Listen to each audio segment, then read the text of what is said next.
Yo, yo, yo, what up, y'all? It's your boy Rob coming back at you once again with another live stream. So before we get started, you already know what to do. If you're not subscribed to the channel, make sure you hit the bell icon twice. Smash the like button, share this video out to all of your followers, and let's get it cracking. All right. So shout out to everybody that's in the room. I don't know what's going on with StreamYards, but I think that it's not relaying the information properly to me.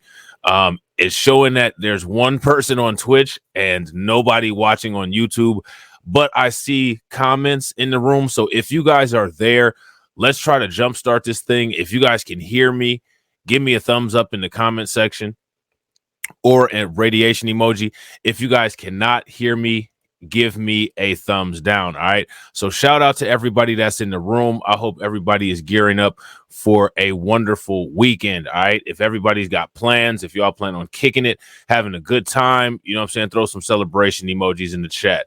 Now, I got a question for everybody. There are some rumors of war that have been going around. All right. We're going to talk about two topics in particular. We're going to actually three if we get time. We're going to touch on one topic, and that one particular topic talks about the most quote unquote recent rumor of war. All right. I'm going to ask you guys a question. Shout out to Q2Ys and shout out to AJ. What's good with it? We also got DSA in the building. We got RG Titan in the building, and we have Atalia Phillips in the building. What is good? What is good? Good to see y'all. What is the most recent quote unquote rumor of war that has happened? Because they're not really saying too much about this in the mainstream media. Shout out to my man Lemon Lucas. What up with it, bro?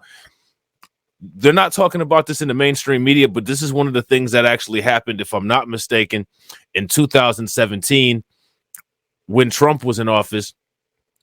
And we're seeing history repeat itself. We're seeing history repeat itself, right? How many people know what happened? And if I'm not mistaken, this just happened 2 days ago. Pretty significant military action. All right. Where exactly does the United States have all of its military set up? There are so many places and so many little proxy wars going on. I probably don't even know all of them, but I'm thinking of some in particular. There's U.S. military action going on in Somalia, right? Because in Somalia, we have the quote unquote issue with al-Shabaab, right? How many people have heard of al-Shabaab? If you guys have heard of al-Shabaab, give me a thumbs up in the comment section. If you guys have not heard of al-Shabaab, give me a thumbs down. All right. Also, we have the United States kicking up dust in other places. We all know that the United States is somewhat involved in the situation going on in Ukraine, right? They're sending Ukraine and Ukraine's military guns and aid, right? But there's other things going on elsewhere, and those other things going on elsewhere are things that you may or may not know about. And these are things that are very important because in these other regions of the world, it's slightly volatile. All right. It's slightly volatile. And shout out to everybody that's watching. I appreciate each and every one of you guys. Make sure that you guys do me a favor. We got 17 likes. We almost hit that 20 like goal. So smash that like button so we can get at that 20 likes. And also, if you guys haven't, please share the stream to your social media. And when you share it, tag somebody in it that you know is interested in these kind of topics. All right. Because we're going to get it popping. All right. How many people knew about that? U.S. conducts airstrikes in Syria in response to deadly UAV attack. Uh-oh. Shout out to Lucy. What's good with it, Lucy? Good to see you here. U.S. conducts airstrikes in Syria in response to deadly UAV attack. Did y'all know about that? We got all of this stuff popping off all over the place, and we're getting involved in other stuff. So we just dropped a couple bombs in Syria. No big deal, right? No biggie. Nobody cares, right? Who cares? It's not that big of a deal. Shout out to Lucy. Lucy heard about it yesterday. Now we got wars going on all over in these little pockets all over the place. If you spread yourself too thin, what happens? See, that's the question. What happens? So now here it says earlier today, a U.S. contractor was killed and 5 U.S. service members and 1 additional U.S. contractor was wounded after a one-way unmanned aerial vehicle struck a maintenance facility on a coalition base near Haska in northeast Syria at approximately 1:38 local time. The intelligence community assesses the UAV to be of Iranian origin. Now, let me ask you guys a question. What is our relationship with Iran? Shout out to DJ Elmo. What's our relationship looking like with Iran? Do we have a good relationship with Iran? Do we have a bad relationship with Iran? Do we have a shaky relationship with Iran? What's the Iranian relationship looking like? That's the question. At the direction of President Biden, I authorized U.S. Central Command forces to conduct precision airstrikes tonight in eastern Syria against facilities used by groups affiliated with Iran's Islamic Revolutionary Guards Corps, said Secretary of Defense Lloyd J. Austin III. The airstrikes were conducted in response to today's attacks, as well as a series of recent attacks against coalition forces in Syria by groups affiliated with the IRGC. Now, let me ask you guys a question. Who makes up the coalition forces in Syria? We got a bad relationship with Iran. Now, who does Iran have a good relationship with? And who does Syria have a good relationship with? They both have a good relationship with Russia. So what does that mean? What does that mean for us? Shout out to JW. What's good with it, bro? These precision strikes are intended to protect and defend U.S. personnel. The United States took proportionate and deliberate action intended to limit the risk of escalation and minimize casualties. As President Biden has made clear, we will take all necessary measures to defend our people and will always respond at a time and place of our choosing, said Secretary Austin. No group will strike our troops with impunity. What do you guys think about that?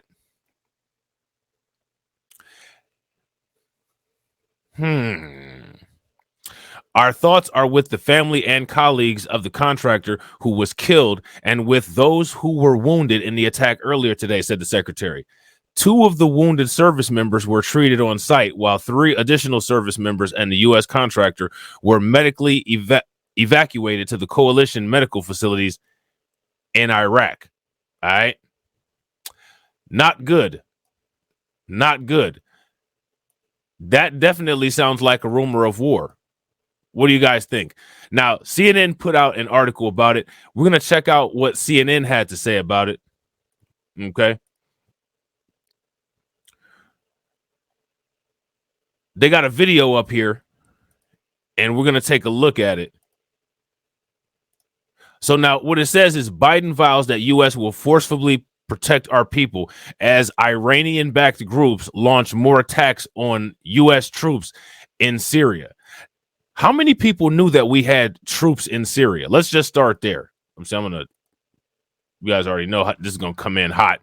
So while we're waiting all 28 seconds for this ad, if you guys haven't hit that like button, hit that like button. Also, if you guys have not subscribed to the channel, go ahead and subscribe to the channel. And yeah, I got to agree with Lucy. It's only a matter of time.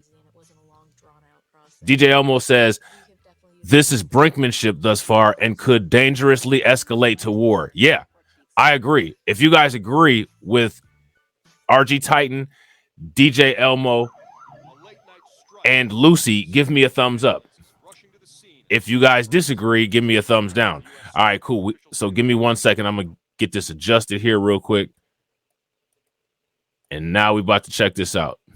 A late-night strike in northeast Syria. Ambulances rushing to the scene as fire burns in the distance. The U.S. striking what officials say were ammunition depots and intelligence sites used by militias linked to Iran's Islamic Revolutionary Guard Corps. The U.S. called the strike, carried out by 2 F-15 fighters, a proportionate and deliberate action after a one-way drone attack killed an American contractor earlier Thursday near Hasaka in Syria. 5 U.S. service members and another contractor were wounded in the attack. Early Friday morning, another U.S. base in Syria coming under attack from a barrage of 10 rockets, the Pentagon said. The U.S. placing... Now, that's a good question that Telly92 asks over on Twitch. Contractor doesn't stand for mercenary. Now, does the contractor stand for mercenary? Or is it a contractor for something else? Because depending on what part of Syria this is, if I'm not mistaken, the United States kind of, in cooperation with other entities, have taken over certain regions in Golan Heights and are using some of those regions for oil mining. So now I want to ask everybody's opinion. What do they mean when they say contractors? And why are they talking about contractors in context of a news report and not explaining to us what they mean by the contractor? What do they mean by contractor? How are we supposed to know? I mean, are these people that are over there to do a paint job? Are these people that are over there to build some kind of building? What kind of contractors are these? Okay, that's the question. The blame on Iran. Iran certainly, again, backs these groups and by default, therefore, has a responsibility to ensure that they're not contributing to insecurity and stability, but clearly they continue to do that. Syria has become a crossroads of conflict in the Middle East. Iranian proxies have carried out rocket and drone attacks against U.S. forces, and Russia has begun flying armed fighters over U.S. positions in the country. Now, let me see now, why would the United States and Russia be at odds in Syria? See, now this is where it gets deep, and I got to agree with Italia. Death contractor. Shout out to my man, Kid Gravity. What's good with it, Kid Gravity? B1, bro. Military contractors are the best for the dirty work also. That's a fact. Now, I want to ask you guys a question. Can you guys name situations when the United States has gotten caught with quote unquote contractors in places where they shouldn't be? We've talked about one of them in particular on this channel. And now, see, here's the thing, right? When they position these contractors in these places, they can get away with having these contractors there as quote unquote doing business and then not trace any kind of action they do back to the United States government. These are quote unquote black ops. You know what I'm saying? RG Titan says Venezuela. That's a fact. Back when they tried to take out Nicolas Maduro. Now, here's my question. What is the president of Syria's name? Isn't his name Bashar al-Assad or something like that? That's the president of Syria's name, right? Bashar al-Assad. Now, the United States has wanted to try to get him out for a long time.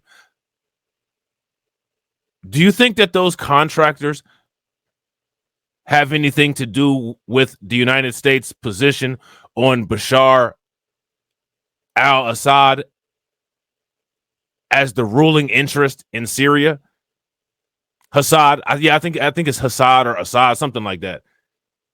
They haven't really liked him being in charge. As a matter of fact, wow, how many people remember that incident with the chlorine, with the chlorine gas that took place? A group of individuals, quote unquote, called the White Helmets, was involved in that.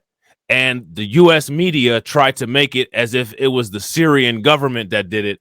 But then Russia intervened and presented information from the OPCW at a UN Security Council. Bashar al-Assad. Thank you, Lucy. Yeah, that's it. Bashar al-Assad.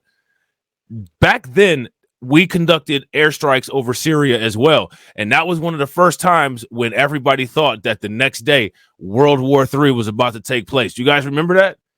Everybody was scared because Trump ordered those airstrikes and Putin said, if a Russian soldier gets a paper cut, we're going nuclear. You guys remember that? And everybody was scared.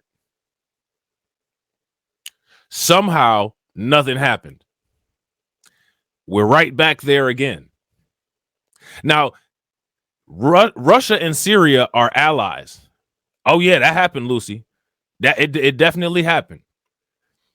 It was wild. People were scared. You know what I'm saying? Russia and Syria have a relationship. Syria authorizes Russia to be there. Why is the United States there? That's my question for you guys. Why is the United States there? There's nobody in that region that's really cool with the United States all like that. The Syrians aren't cool with the United States all like that. The Iranians aren't cool with the United States like that. The Russians definitely aren't cool with the United States all like that. And who is cool with the United States over there? Other than the contractors and the militant groups, right? Now, the militant groups, these rebel forces could be getting their military weapons from the United States, and that could be what those contractors are doing. They could be, quote unquote, consultants. What do you guys think? And absolutely. Absolutely. The U.S. and its footprint of about 900 troops in Syria, focus remains ISIS. We don't seek a war with Iran. We're not looking for an armed conflict with that country or another war in the region. We do seek to protect our mission in Syria, which is about defeating ISIS. On Thursday, the commander of U.S. Central Command, General Eric... Now, if you guys recall, when all of this stuff was going on, and back in 2017, 2018, the United States was still saying the same thing. They were still saying that they were in Syria to defeat ISIS. That's what they were saying. They were using that excuse back then. You mean to tell me that since 2017, it's 2023 now, which means that 6 years have gone past. We're still in there doing the same thing. We're still in there, not only by ourselves, Russia's there, Iran is there, ISIS is still there, Assad is still the president. What are we in Syria uninvited for, quote unquote, battling ISIS? If you ask me, this is a proxy war for resources. If you guys agree, give me a thumbs up. If you guys disagree, give me a thumbs down. Kurilla told the House Armed Services Committee hearing that Iran and its proxies have fired drones or rockets 78 times at U.S. forces since the beginning of 2021, nearly one attack every 10 days. So what Iran does now, this is news, right? That's not something that you hear about too often on the news.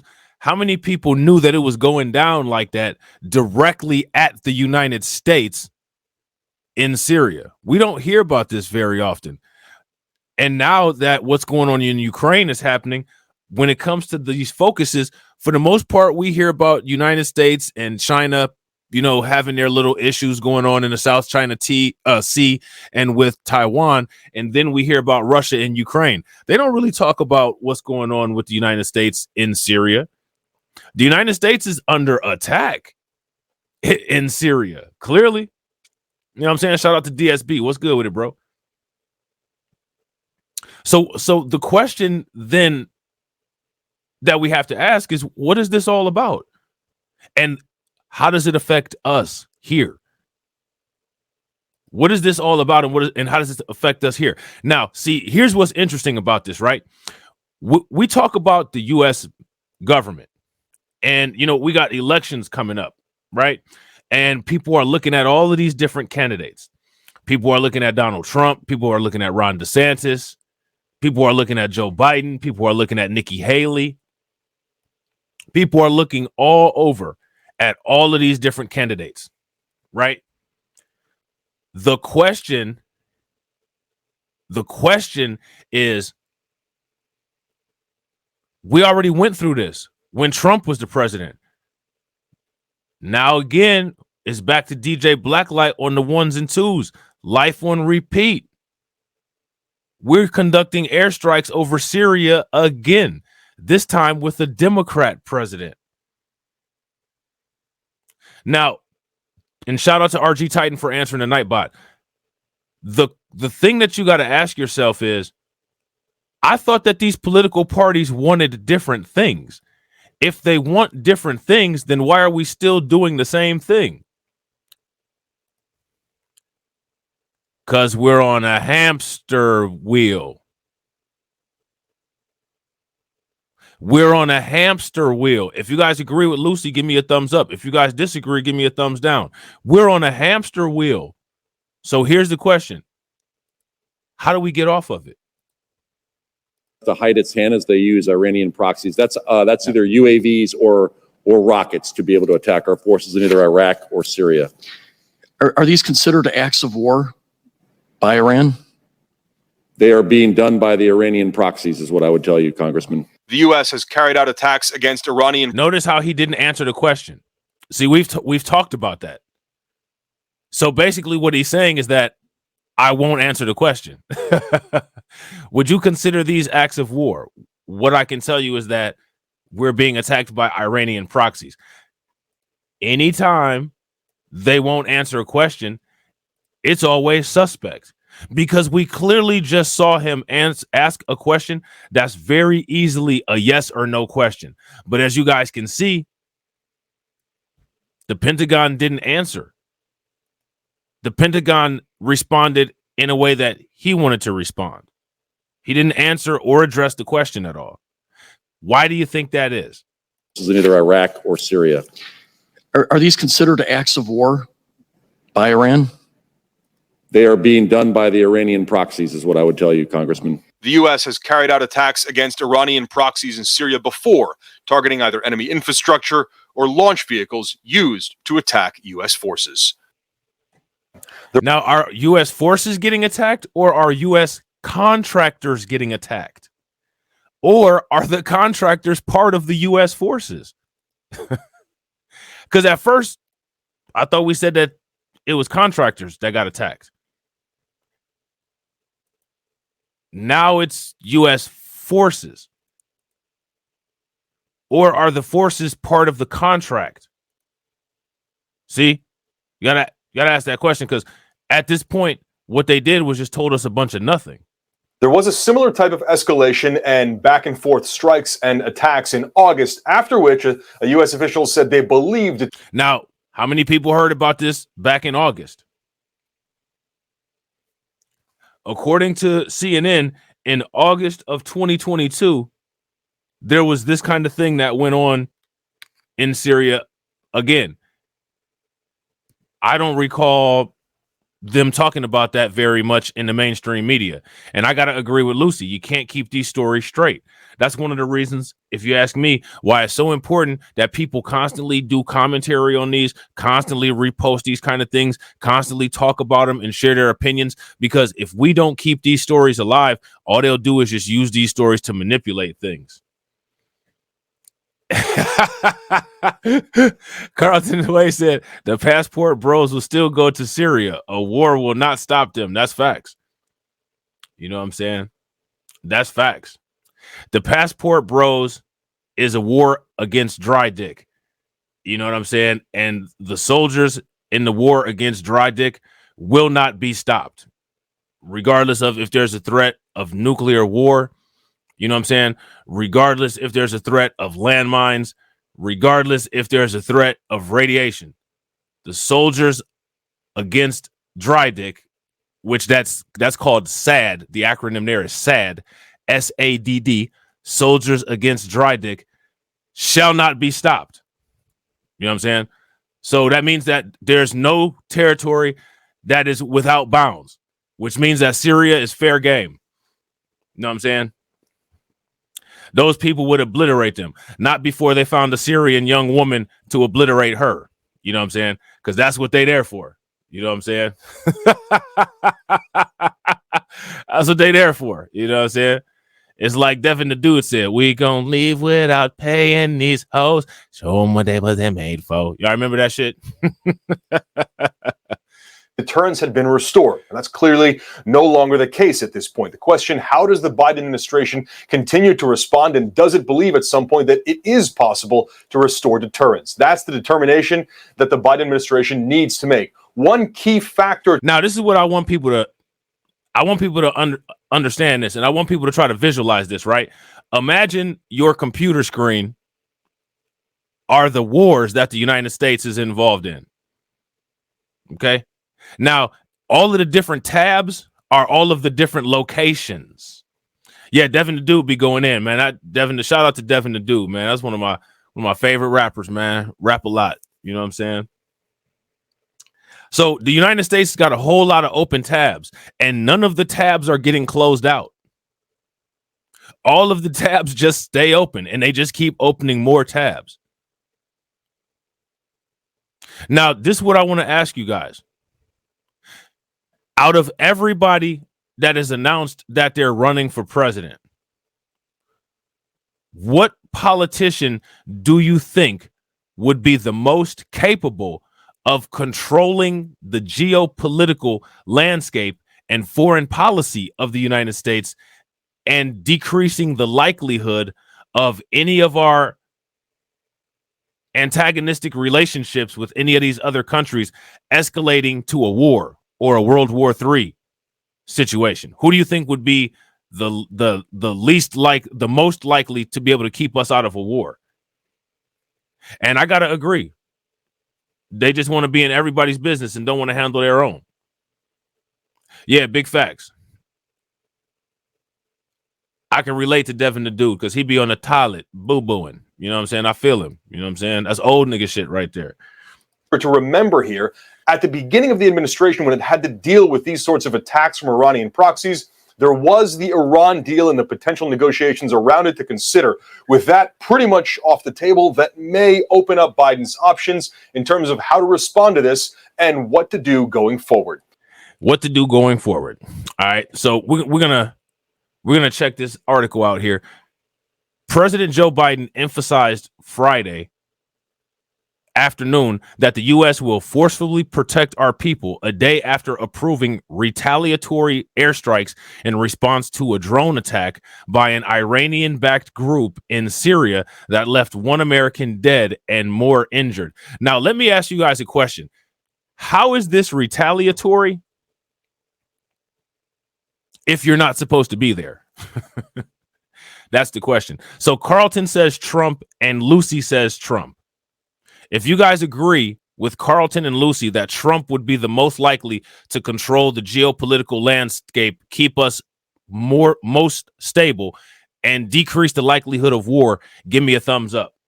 If you guys don't feel that way, give me a thumbs down. We got a third person that agrees with that, Italia. Okay, everybody thinks that Trump would be the most safe politically. Shout out to my man Jay Bird. I see you. I see you down there, Jay Bird. You know what I'm saying? What's good with it, bro?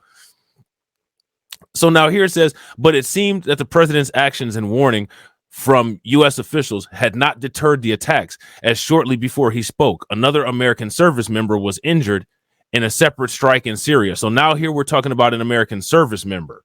Okay. Make no mistake, the United States does not seek conflict with Iran, but be prepared for us to forcefully protect our people, Biden had said during remarks in Canada on Friday afternoon, where he is on a 2-day visit. That's exactly what happened last night, he went on. We're going to continue to keep up our efforts to counter terrorist threats in the region. Now, that's interesting, right? Because if you ask me, it seems like the terrorists in the region are the United States. So now, inappropriate innuendo over on Twitch says Trump axed the Iran deal. I don't think that Trump would do well here. Now, here's my question. while Trump was in office, did we have more or less military action, active military action, than we do currently? That's the question. Because yes, that is true. Trump axed the Iran deal, but regardless of if he axed the Iran deal or not, did we have the same amount of active proxy wars going while Trump was in office as we do right now? That's the question. You know what I'm saying? So now here it says the president's remarks marked his first public comments since the U.S. carried out a strike Thursday evening on Iranian facilities at the Pentagon and said were used by groups of affiliated with Iran's Islamic Revolutionary Guards. The response, which the Pentagon said was proportionate and deliberate action intended to limit the risk of escalation and minimize casualties, came after a suspected Iranian drone struck a facility housing U.S. personnel in the country, killing an American contractor and wounding 5 U.S. service members. So what it sounds like is that there was a contractor there, and that contractor may have had military service people guarding whatever it was that he was doing or whatever it was he was involved in.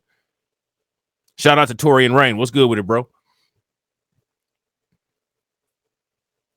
That's what's up, Jay Bird. That's what's up. Good to hear. What's good with it, DSA?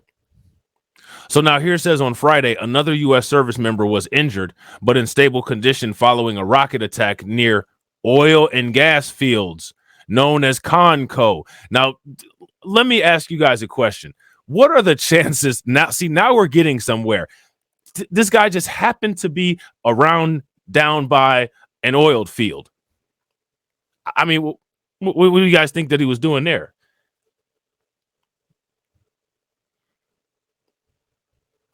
Now things start to make sense. You know, let me ask you guys something. Have you all noticed that anytime there's oil around, so is the U.S. military? Has anybody noticed that pattern? Oil pops up, so does the U.S. military. Oil pops up, so does the U.S. military. Oil pops up, so does the U.S. military. It's a pattern. So all of this stuff went down by some oiled field. He was down there stealing.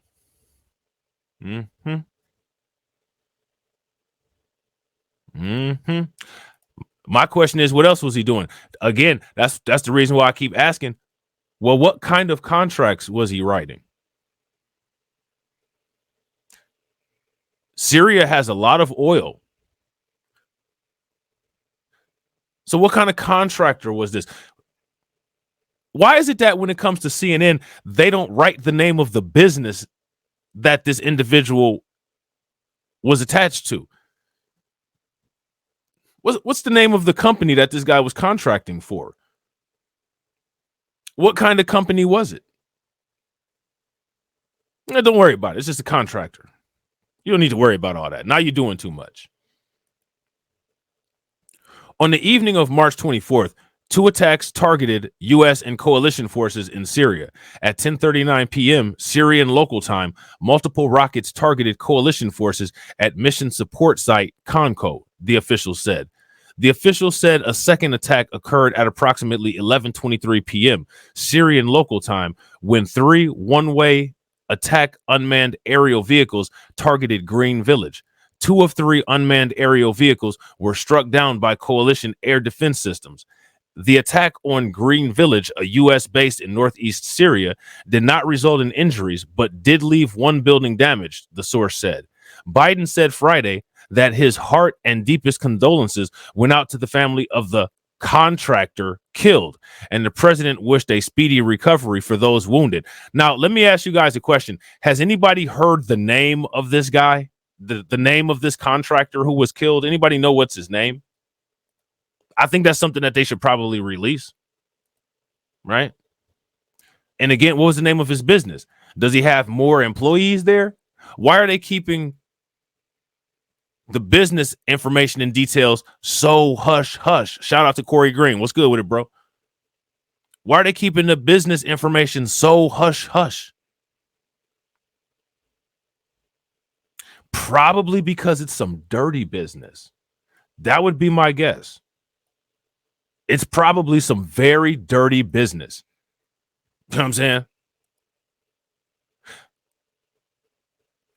It seems like all of the business that the United States has in the Middle East tends to be dirty business, because they never quite tell us exactly what's going on in the news. We're just supposed to be outraged because something happened. Shout out to Robert Taylor, B1. An official familiar with the matter told CNN that the other service members injured in the Thursday strike were in stable condition. And that's all that they told you, because that's all that you asked. They didn't ask, well, what kind of business was this? What were they doing by the oil fields? How long have they been in Syria? What do they make their money doing? Who are their clients? Who are they in competition with? And if this is just friendly American commerce doing business, then why would any kind of military force want to strike or damage the facilities or harm the people working there? Carlton Way says that the contract was over there rocking snot boxes and turning TVs off. You know what I'm saying? The contractor was over there hitting him in the head with a headshot. You know what I'm saying? Syrian civilians would walk past and they mess around and get hit in the head with a headshot. You know what I'm saying? That might be what was going on over there. I don't know. Leave it to the news. We won't know shit. You know what I'm saying? Leave it to the news. We won't know shit. That's why you may as well just turn your TV off. You know what I'm saying? Because they ain't telling you shit on it. All right. So now here says earlier Friday, 10 rockets had targeted Green Village, where some of the 900 U.S. troops in Syria are based. So now they give us a little bit of information, right? They talk about Green Village. So I'm sure there's some kind of rich deposit of something in Green Village, in or around Green Village, which is probably why the United States is there. Because if there's one thing that the United States military is good at doing, the United States military is good at surrounding natural resource deposits and keeping the people who run the country where the resource deposit is from being able to access their resources. That's one thing that the United States has gotten down to a science. You know what I'm saying? They've gotten that down to the science. So one thing that we got to do is we got to keep our antennas up and see, well, what's going on in Green Village in Syria? U.S. interests over there. You know what I'm saying? So now Telly says, from what I've heard, Trump wanted Russia to befriend America away from Russia's allies, to have Russia's cheap resources for U.S. industry away from China's. I don't know if that's necessarily what the motive was, but I know that Trump did want to have less of an antagonistic relationship with Russia. I do know that. That was one of the things that he said first day in office. You know what I'm saying?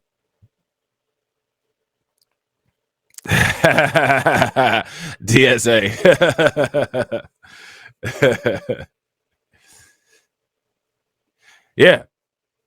Yeah. So this is one of the reasons why it's so important to pay attention to these quote unquote rumors of war, right? Because let's just review the rumors of war. When it comes to the tension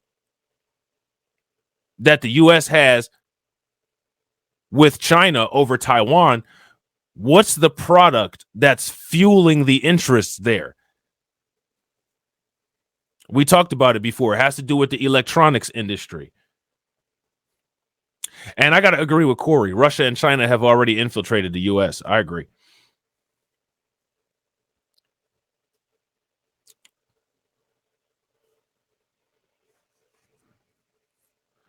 Shout out to my man Ricky Jones. Was in Iraq, those contractors be doing some devious stuff. And that's why we're going to get into talking about everybody's favorite George W. Bush. You know what I'm saying? Super facts. Super facts. You know what I'm saying?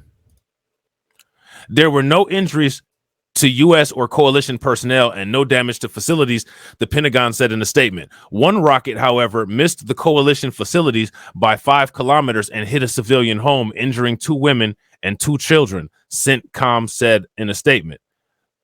The strikes are likely to increase tensions with Iran, with which the proxy group are aligned, though Tehran isn't always involved in directing the attacks they conduct. The U.S., look at this, the U.S. has already sanctioned Tehran for providing attack drones to Russia to use in the war in Ukraine. Now, how many people knew about that? So Iran provided attack drones for Russia to use in the Ukraine. Didn't know about that one. And on Thursday, Chairman of the Joint Chiefs of Staff, General Mark Milley, reiterated U.S. concerns that Iran has the potential, look at this, Iran has the potential to produce enough fissile material for a nuclear weapon in less than 2 weeks and manufacture one within months.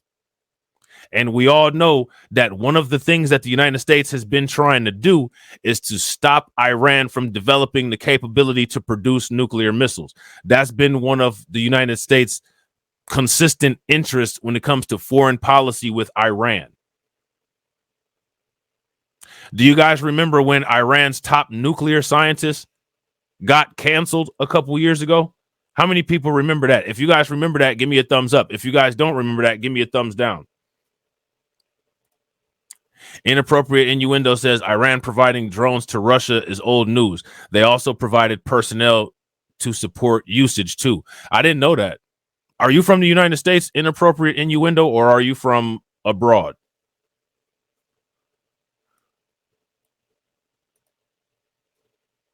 That's what they said. That's what they said, Corey. Big facts. That's exactly what they said. I'm from abroad. Okay. See, now I'm sure that it is old news for you, but the United States state-sanctioned media and propaganda, we have to go searching for this stuff. This isn't the stuff that they put on the news. You know what I'm saying?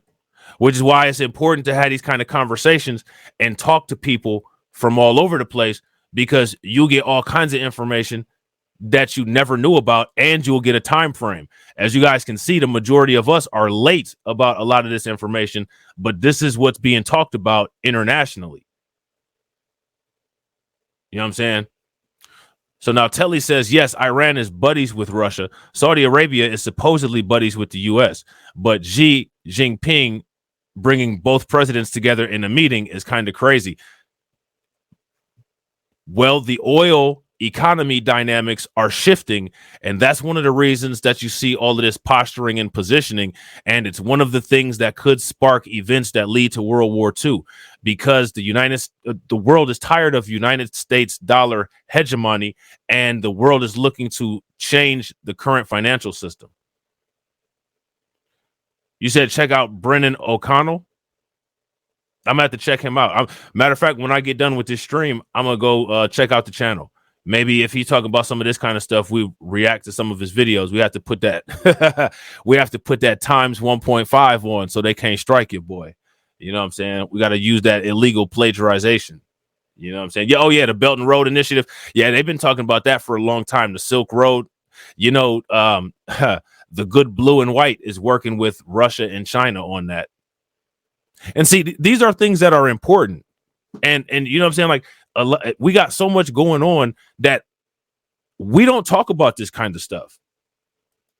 But there's a lot of reasons why this kind of stuff is important. It's important because it could affect our day-to-day life. And it's also important because if you make the right investments at the right time, people always get rich off of war. They play both sides of the field. They sure do. They sure do. And I'm telling you, the more time that I get that I'm able to talk about this kind of stuff, the more content that I'm going to bring you guys. I'm gonna start doing more live streams on international newscast.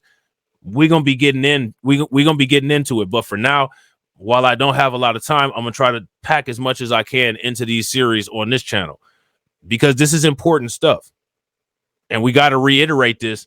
You know what I'm saying? Into talking about economics and investments. You know what I'm saying? All right, Lucy, appreciate seeing you here. Good to see you. All right. So now here it says Brigade General Patrick Ryder, the Pentagon spokesperson, emphasized to reporters Friday that the U.S. is not seeking conflict with Iran.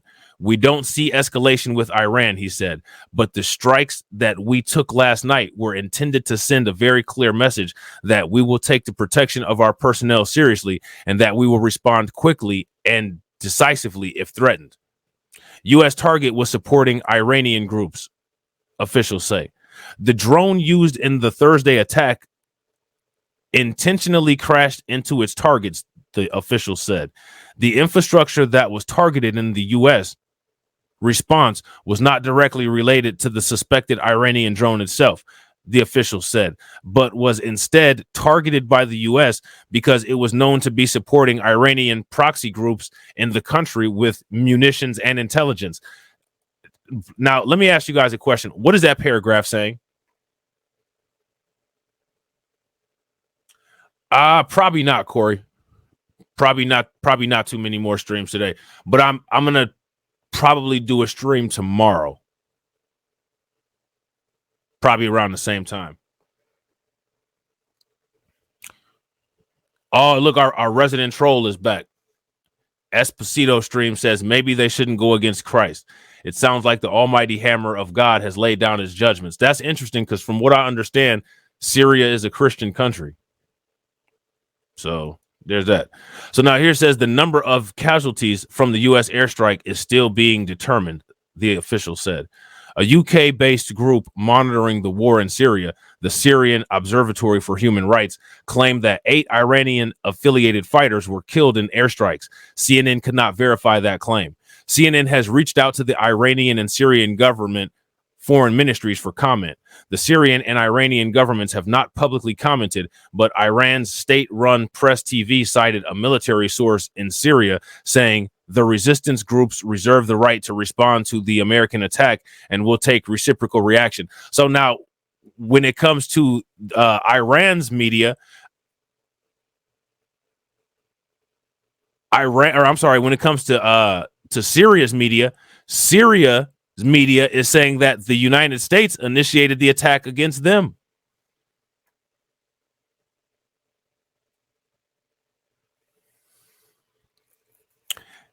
Right, exactly.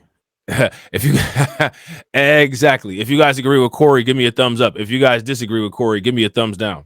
Yeah, isn't it crazy how that works? Iran is an important ally to Syrian President Bashar al-Assad, along with Hezbollah and other Iran-backed armed groups. Tehran has helped to prop up the embattled president. So now, again, now we got to ask the question, why is the United States there?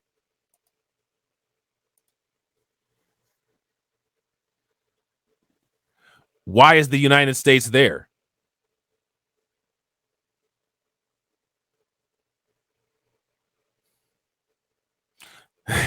So, Innuendo basically got Esposito together.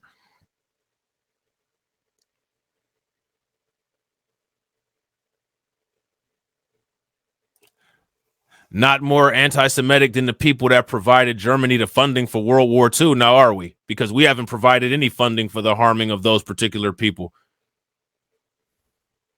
But you want to go down the list of families who did provide the funding and then talk about their ethnicity?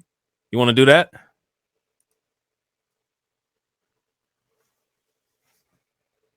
This right here is the same nonsense as the war on white people. It's the exact same kind of reciprocal garbage. You know what I'm saying? Shout out to JD Informant. What's good with it, bro? The commander of U.S. Central Command, General Eric Kurla, said the U.S. could carry out additional strikes if there were more attacks. We are postured for scalable options in the face of any additional Iranian attacks, Kurilla said in a statement Thursday evening. Kurilla said earlier Thursday that Iranian proxies had carried out drone attacks or rocket attacks against U.S. forces in the Middle East 78 times since the beginning of 2021, an average of nearly one attack every 10 days. What Iran does to hide its hand is they use Iranian proxies, Kurilla told a House Armed Service Committee hearing earlier that day. That's either UAVs or rockets to be able to attack our forces in either Iran or Syria. Asked if such attacks were considered an act of war, Kurilla said they are being done by Iranian proxies is what I would tell you. So again, let me ask you guys a question. How does that answer the question?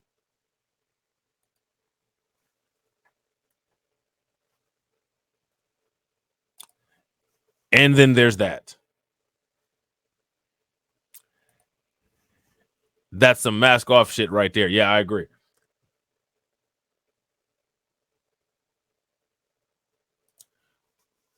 It's a war on Americans, yet America has their military bases all over the place. Yeah, no. Saying that it's a war on America is almost as quote unquote factual as saying the heroin epidemic matters, because it doesn't. And it was also self-induced.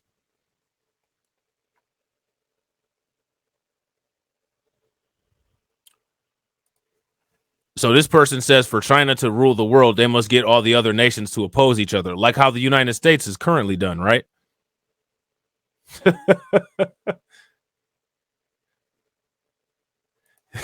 Right, Telly. Right. You guys keep on messing with Espinito. He's going to go somewhere else. He's not going to stay on Twitch. He's going to get mad and go somewhere else. Y'all got to be he's very fragile. So, you know what I'm saying? Handle him with care. You know what I'm saying? You can't have discourse with him like you would somebody else. So just act like you're talking to a damaged child and everything should go okay over there. You know what I'm saying? So now here it says latest U.S. strike against Iranian assets in the region.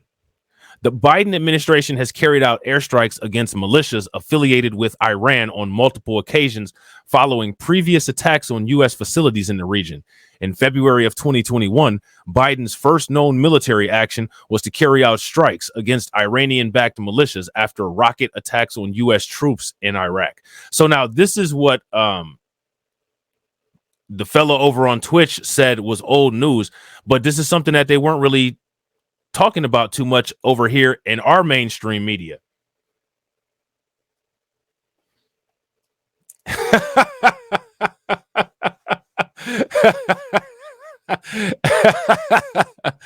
Esposito says, man, this is some baloney. I want my personal chat, so I don't need Black Lights drones attacking me. You all right over there, Espinito? Relax. Ain't nobody about to attack you. See, Telfie says that he loves you. So there's somebody over there that loves you. You know what I'm saying?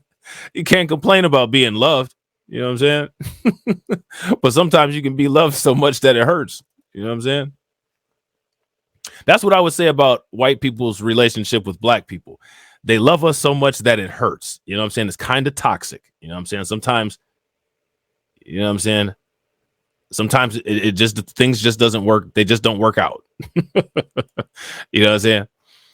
And in August, the U.S. struck a group of bunkers used for ammunition storage and logistics support by Iranian proxies in Syria after rockets landed near another U.S. facility. Milley visited U.S. troops in Syria earlier this month. So again, I got to ask the question, what are we doing in Syria?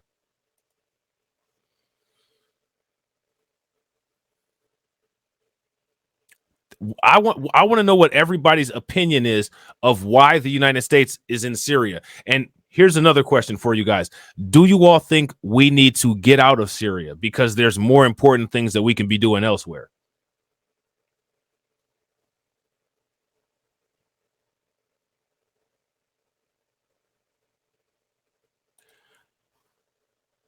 When missiles are smart enough to call your cell phone and ask you in your own mama's voice if you're okay with having a visitor and even says I love you before the missile gets you, another world war would be insane. Is that what the missiles are doing out here these days? They got some artificial intelligence programming and some deep fake type stuff popping off, huh? Yeah, that's definitely not that's not the business. You know what I'm saying? So Milley visited the U.S. troops in Syria earlier this month, marking the first time that he's visited as the top U.S. general. Milley visited troops in northeast Syria who are there as part of the ongoing campaign to quote unquote defeat ISIS, a mission the U.S. carries out with its partners in the Kurdish-led Syrian Democratic Forces. If the United States is there to quote unquote defeat ISIS, why are they running into military confrontations with the United States government? Or I'm sorry, with the Syrian government. See, that's the question that you have to ask. Is that a question that makes sense to ask?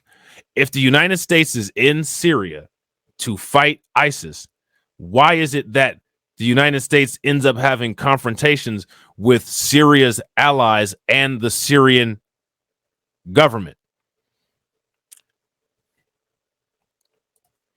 I agree with Robert Taylor. They're in Syria for oil. If you guys agree, give me a thumbs up. If you guys disagree, give me a thumbs down. Inappropriate innuendo says, well, according to the American government, there is American military in Syria to fight ISIS, to fight Iranian influence in the region, and to protect U.S. oil interests. I agree. I agree.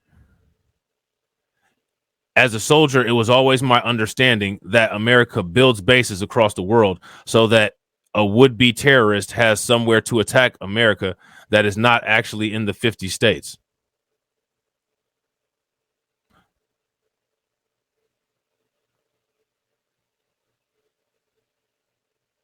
I don't know about that. What do you guys think about that? I don't know about that.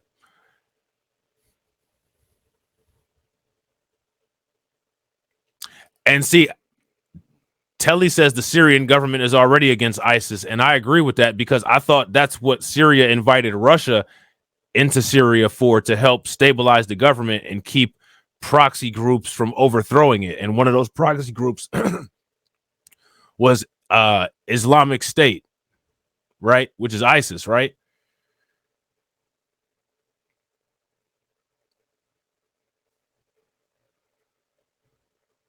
So see, we've got a multifaceted dynamic going on here. You know what I'm saying? And we're still in the same region that caused us all of that trouble during Operation Desert Storm. You know what I'm saying? So now here it says, but Miley's visit also focused on the safety of U.S. troops, his spokesman had said as he inspected for protection measures in Syria. 2 weeks before Milley's visit, U.S. and a coalition force at Green Village. So now this is what I want to know. What American assets are in Green Village? Does anybody know off the top of their head? What does the United States have in this Green Village region of Syria? That the United States is trying to protect? That's my question. 2 weeks before Milley's visit, U.S. coalition forces at Green Village in Syria came under rocket attack. No U.S. coalition troops were injured in that attack, but it underscored the threat emanating from adversaries in the region, often in the form of Iranian-backed proxies or militias. Just 2 days before the rocket attack, 4 U.S. troops and 1 working dog, so you know when some dogs get hurt now, you know what I'm saying, you know it's about to go down, were injured in a helicopter raid against a senior ISIS leader in northeast Syria. Okay. So this is a war, you know, not a war necessarily, but U.S. military action that is going on other fronts that is not really being discussed in the mainstream media. This isn't something that they really talk about in the headlines. This is just kind of something that's there. But it seems to be something that could really boil over and escalate at any moment. You know what I'm saying? Real quick, ladies and gentlemen, if you guys haven't smashed that like button, please make sure you guys take a moment, smash that like button. If you guys have not shared the stream to your social media, please make sure that you share the stream to your social media. Okay. So recently, an arrest warrant was put out for Vladimir Putin, right? And my question to you guys is he going to get arrested? If you ask me, he's not going to get arrested at all. Now, I have an article here from Insider, and it says George W. Bush misrepresented our work at the CIA to sell the Iran invasion. It's time to call him what he is, a liar. Now, here's my thing. I disagree with that. What I believe is that George Bush and the CIA were working together, and that George Bush threw the CIA under the bus. Now, my question is, why isn't George Bush being questioned or apprehended or interrogated for war crimes? That's my question. I want to know what you guys think. We're going to watch a couple videos. We're going to stop and go, and we're going to break down some of this, and then we're going to read part of an article from Insider and see exactly what's going on. Okay? What were you doing 20 years ago in February and March of 2003? Perhaps you were at the movies enjoying part 2 of the original Lord of the Rings trilogy, or watching the pre-Tom Brady Tampa Bay Buccaneers win Super Bowl 37. Maybe you were listening to 50 Cent's chart topper in the club. For me, I was marching. Not in a band, not in the army, no, of course not. I was marching against an impending war with Iraq. When hundreds of thousands took to the streets of London to protest, I was in that crowd, and demonstrations like it were happening everywhere. Protest. Now, let's just get some context. Shout out to my man, Bronze the God. So now, Inappropriate Innuendo on Twitch is asking the question, what war crimes did Bush do? Now, here's my question. Is there anybody in the comment section that can answer that question? And if you guys can, throw some answers in the chat. Came by the thousands, filling block after block around the United Nations to make a single dramatic statement against going to war. The anti-war protests were on a scale not seen since the Vietnam War. Millions around the globe marched this past weekend. More than 1 million people jammed into Trafalgar Square to protest U.S. plans for war in Iraq. These were some of the biggest global demonstrations in human history. And in London, we were marching against not just British Prime Minister Tony Blair, who rallied the UK to join the American war effort, but against American President George W. Bush himself. We were right to protest then, and we've been sadly proven right in the 20 years since. 4,000 plus American service members and 400,000 plus Iraqi civilians died as a result of the invasion, an illegal invasion launched by George W. Bush. An illegal invasion launched by George W. Bush. So let's just get a consensus in the chat. Does everybody agree with the commentary from this mainstream media outlet so far? This is MSNBC.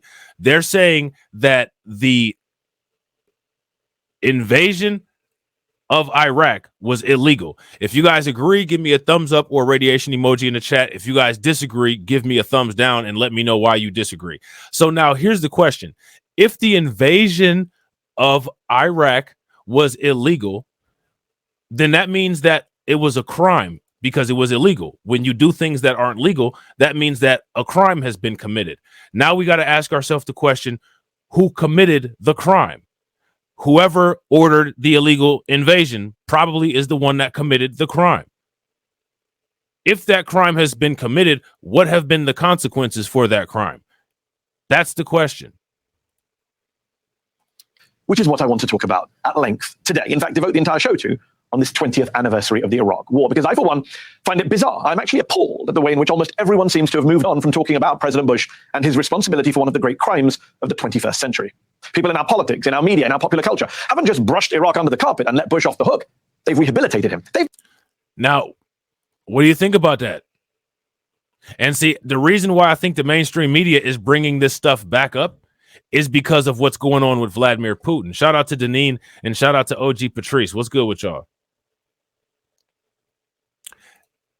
I agree 100%. Deneen says the U.S. sanctioned ownership of black bodies. Do you really think they will face their own criminality? Never. Never. I agree 110%.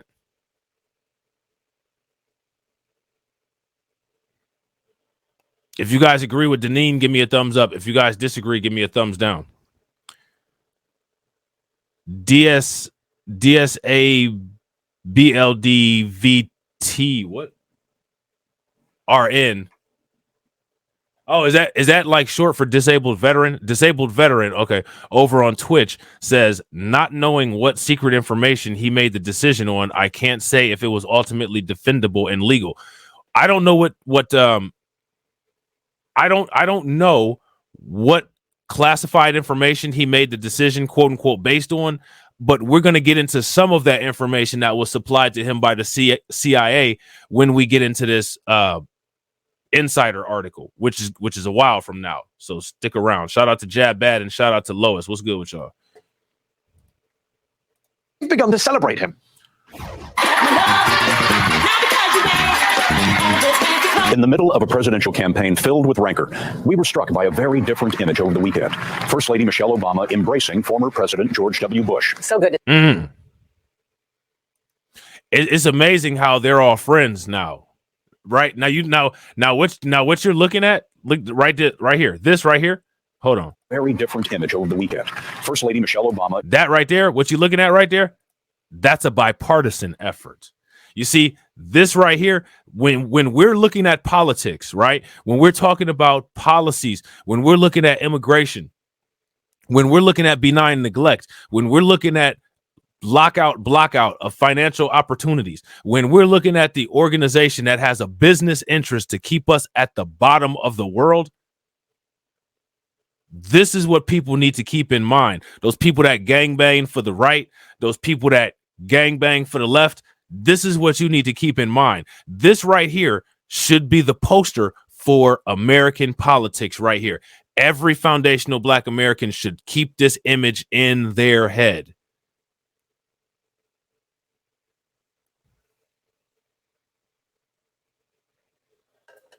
That right there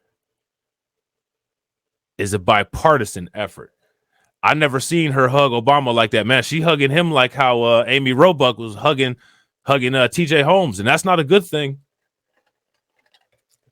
See what happened with that situation. You know what I'm saying? That's not a good situation at all. Embracing former President George W. Bush. So good to see the two of them together. I wish the rest of our politicians could get along as well as they do. What led you to painting? I wish that all the politicians could get along as well as they do. Here's the trick bag. They do. They do. Italia said it looks staged. Now, what looks more staged? That hug or Tekashi 6ix9ine getting his ass beat?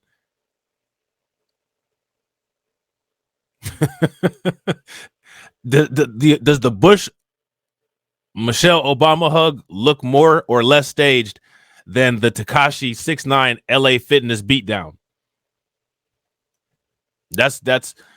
Those are our standards of validity. You know, in retrospect, it was longing for learning. If that old boy can paint, I can paint. If that old boy can paint, I can paint. A former president, now a painter in his prime. Can you enlighten us to the painting? George W. Rembrandt. The portraits that you have done are beautiful. Thank you. You're really talented. I can't believe you just started 5 years ago. I painted, these are painted with a lot of passion. You were involved in many notable faux pas, which... Now, look, pay attention, right? Now, this is Democrat media. This is Democrat media. Braun says that Judge Joe Brown breaks down the Obama-Bush connection in the video. We're going to have to check that out. The Iran war was building since the mid-90s. Yeah, facts, Ricky. Big facts. Jab Bad says devils in the flesh. Facts. Deneen says, but George paints, so that erases the war crimes. Facts. Now, and pay very close attention. Who's perpetuating that message, right? Who's being the marketing department for the rebranding of George Bush? Who's doing it? Isn't that interesting? The Democrat media is doing an entire makeover of a Republican president's image. Isn't that fascinating? The media. Yeah. The Democrats. Yeah. If you guys agree with Telly and Deneen, give me a thumbs up in the chat. If you guys disagree, give me a thumbs down. We had a lot of fun with. You're opening the door. There was mission accomplished. A faux pas. How is any of that okay? Sorry, I don't care how good his portraits are, and I, for one, am not going to laugh and smile about George Bush offering cough drops to Michelle Obama. He can offer up his whole medicine cabinet as far as I care. And I get that the rise of Donald J. Trump has made some Americans look back at George W. Bush and say, maybe he wasn't so bad. I myself wrote a snarky 2015 op-ed about how the anti-Muslim rhetoric of the GOP, of Trump, of Ben Carson, of Mike Huckabee. So now there goes a little bit of propaganda, right? Because here's the question. How many wars did we get in while Trump was in office? So now the question is, if we're looking at a president that we're asking why he didn't get prosecuted for war crimes, and we're going to say, well, maybe Trump wasn't that bad. What? Or maybe Bush wasn't that bad. Yeah, Bush was pretty damn bad. It not only George Bush Jr., but George Bush, every Bush we had, we were in a war. You know what I'm saying? Every Bush president we had, we were involved in a war in the Middle East. You guys notice that? With every single Bush presidency, we were involved in a war. Knowing the track record that George Bush Sr. had, people still voted in George Bush Jr.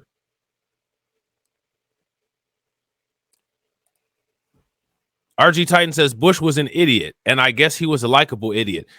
You guys remember when George Bush Jr. gave away those $600 tax returns? It was almost like when that happened, everybody's mind was erased. You guys remember that? People went from hating him to saying, well, Bush gave me $600. You guys remember that? Made me miss George W. And the fact is that the party has certainly gotten more extreme and more bigoted since he left office. But I certainly don't look at Bush and wax nostalgic the way so many Americans and even so many Democrats now seem to. I haven't forgotten about Iraq. And I, for one, certainly didn't need the reminder that SNL's President Bush, a.k.a. Will Ferrell, felt compelled to give during the Trump years. So I just wanted to address my fellow Americans tonight and remind you guys that I was really bad.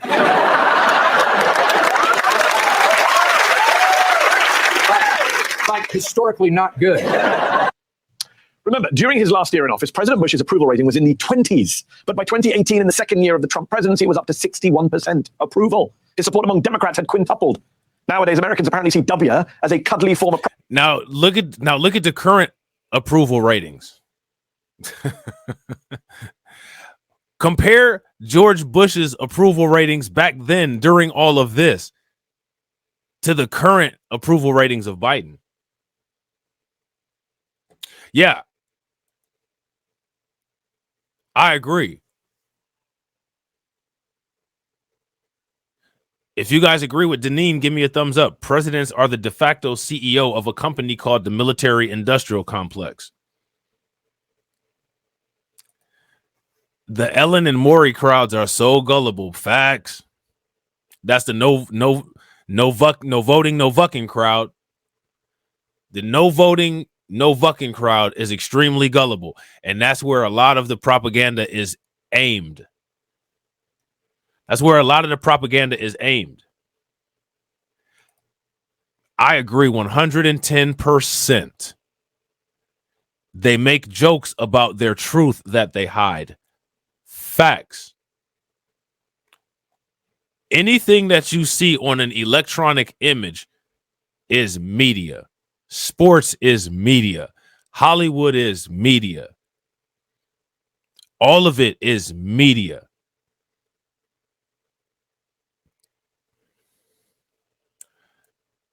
Now, Disabled Veteran says the government's job is to represent its citizens and defend its borders. Let me ask you guys a question. Do you feel that the current government in the last 20 to 50 years has done an adequate job of defending its borders and representing its citizens? If you ask me, it's failed miserably at both. If you ask me, it's failed, and it's currently failing miserably at both. President with some cute hobbies who wasn't as bad as the Donald. So on today's show, 20 years on, we're marking not just the deaths and destruction inside of Iraq, but the fact that former President Bush somehow just got away with it all. Collective amnesia has always been a problem in American politics. And so 2 long decades has allowed almost everyone. Collective amnesia is a problem in American politics. Why do you guys think that is? Let's dissect that a little bit. Real quick, ladies and gentlemen, if you guys haven't smashed the like button, please make sure you guys smash the like button. Also, if you guys have not hit the bell icon, make sure that you guys hit the bell icon twice and subscribe. Also, help spread the message by sharing the video to your social media.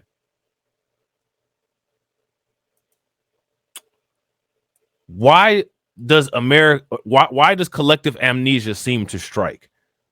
Why does that happen? Because I think that there's some truth to that. And I think that it's our responsibility to not have selective amnesia. I think that we need to be fine-tooth combing and putting all of this stuff under a microscope and putting these people to task about a lot of the nonsense and misinformation that they say. If you guys agree with that, give me a thumbs up. If you guys disagree, give me a thumbs down. That's what I think.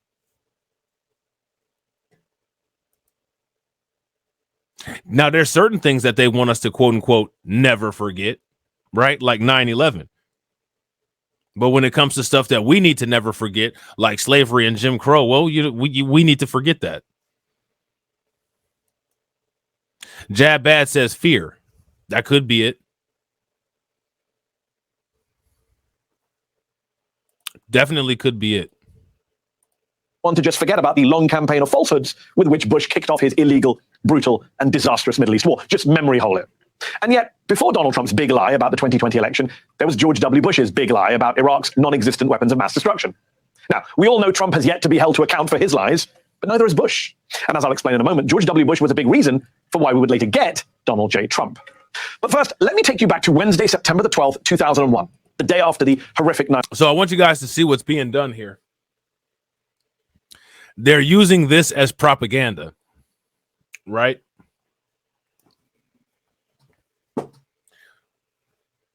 They're using this as propaganda. Okay. Can you guys see it? What they're doing is basically saying, well, Trump got away with this, or they're saying that Bush got away with this, and maybe that's one of the reasons why Trump got away with what he got away with, and we can correct George Bush getting away with things if we go after Trump. That's the angle here. Do you guys see that? That's what's being done. Ricky says all wars in the Middle East are over oil. You wouldn't believe what comes out of military leaders' mouth. People in Iran and Iraq, they call them sand ends. Yeah. Oh, yeah, absolutely. Yeah, I totally believe it.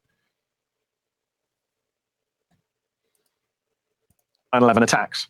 Rescuers at Ground Zero are searching the smoldering rubble for survivors. Families are looking for thousands of missing people, and authorities are matching the names of passengers on those fated jets to the names of suspected al-Qaeda terrorists. So what are President Bush and his closest advisors doing while gathered in the West Wing of the White House? Why, they're talking about bombing Iraq.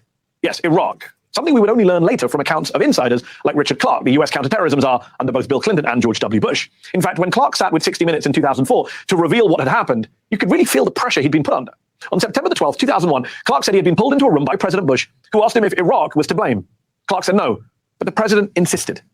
He came back at me and said, Iraq, Saddam, find out if there's a connection. And in a very intimidating way. It was a current that ran through the White House all of that day, according to Clark. That afternoon, he says, Defense Secretary Donald Rumsfeld was talking about, quote, getting Iraq, even though al-Qaeda was in Afghanistan. Rumsfeld was saying... Now, here's the question. Shout out to my man Harrison. What's good with it, bro? Yeah, on YouTube, Black Light Revelations 2. Now, what we can learn from the way that things went down is the way that the mainstream media uses deflection and projection techniques. They also attempt to use traumatic emotional riling in order to get people to feel a certain way, in order to get people to see situations a certain way. And usually that's the way that they want them to see them. And shout out to RG Titan for answering the Nightbot. They tried to kill my daddy, George Bush. Yeah, you guys remember when he said that? Confusion. Yeah, they want to keep people confused. The media acts like it's an organization that attempts to clarify things for people when in reality, the mainstream media does nothing more but confuse and misconstrue information. And shout out to Jab Bad for answering the Nightbot. Appreciate it. Saying that we needed to bomb Iraq. And we all said, but no, Al-Qaeda is in Afghanistan. We need to bomb Afghanistan. And Rumsfeld said, there aren't any good targets in Afghanistan. And there are lots of good targets in Iraq. Within 2 months of that meeting, Bush ordered Rumsfeld to draft just such a war plan for Iraq, as Bob Woodward first reported in his book, Plan of Attack. But why? So now, do you guys see what's going on here? What's going on here is that the United States government attempted to manufacture a justification when there was none to take military action on a sovereign country.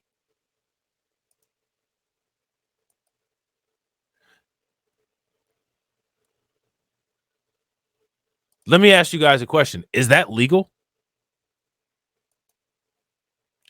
Second question, is that ethical? Third question, are we still doing that? Bomb the place with good targets, right? Even if they're not even involved. And now the thing that's crazy is the same group of people that are all about the Stop Woke Act and all of this craziness. Those are the same people that were cheering this on back in the day. Those people are always pro-war. They were cheering this on without any factual basis of information. This was before Donald Trump programmed them to yell fake news at everything that they don't like. But they weren't questioning this stuff back then.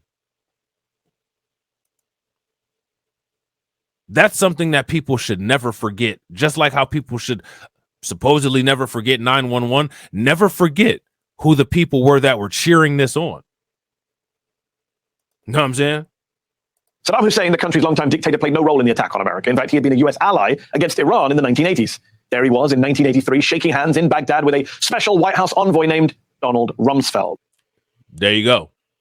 Now, how does the relationship sour? You see, that's important. See, that's why these are rumors of war. Because there had to be rumors of war circulating around the time when this kind of betrayal happened, right?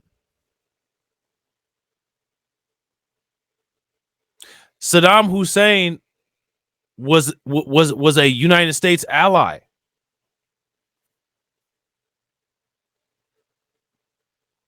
So now when we talk about how WS works and we talk about, well, when they don't need you anymore, they'll just take you out. Saddam Hussein is a literal example of a broken WS tool on the global stage.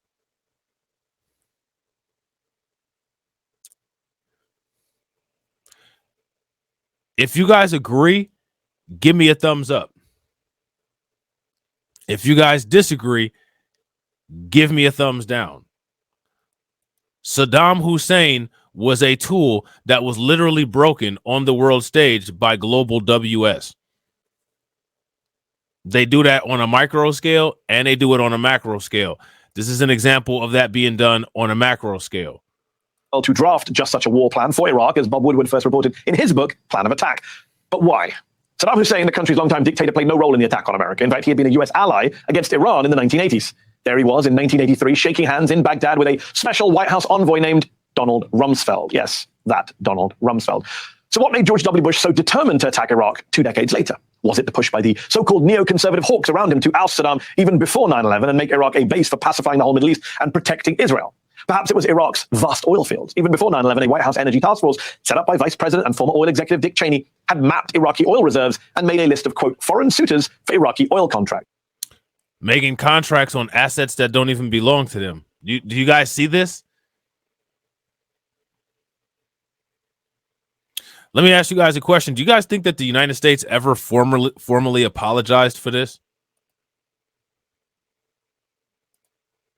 I want you guys to go back and hear this. Look at this. Saddam Hussein, the country's longtime dictator, played no role in the attack on America. In fact, he had been a U.S. ally against Iran in the 1980s.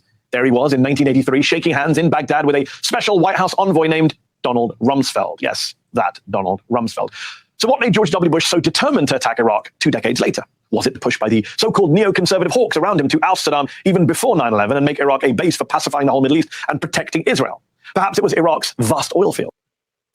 Did you hear that last part? In fact, he had been a U.S. ally. Listen to that Iran last in the part. 1980s. There he was in 1983, shaking hands in Baghdad with a special White House envoy named Donald Rumsfeld. Yes, that Donald Rumsfeld. So what made George W. Bush so determined to attack Iraq 2 decades later? Was it the push by the so-called neoconservative hawks around him to... So first question is, who are the neoconservatives? Who are the neoconservatives? And the question is, are there any of those people still involved in the government?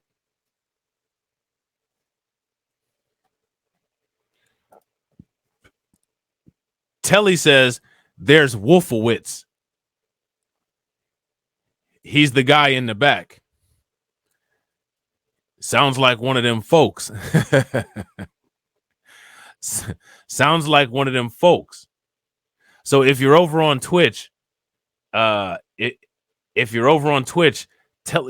put in the Wikipedia summary of the Wolfowitz doctrine. Okay, and I guess that's something that we should look at. He says, look at his doctrine, which leads to the next part. Oust Saddam even before 9/11 and make Iraq a base for pacifying the whole Middle East and protecting Israel. Them folks. What do they need protection from? They got a military of their own with a lot of nukes. What do they need our help for? Is that what your taxpayer dollars pay for?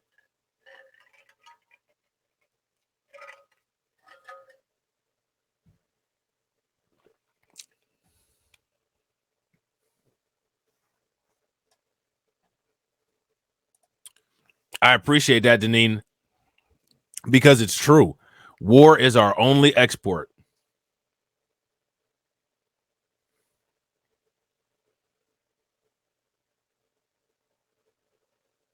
Because we don't produce anything here. For one, we have a service economy. And for two, the United States is basically a mercenary military contractor for smaller countries that it protects, supposedly, in exchange for unlimited access to the natural resources, which is one of the reasons why all of the countries that have United States military bases in them, the people in the civilization are dying, and the leadership is rich because they have, see, like the United States is a capitalist country, but they work with socialist countries because in socialist countries, the business and government are the same entity, just like how they are here in the United States, but they don't talk about it like that. You know what I'm saying?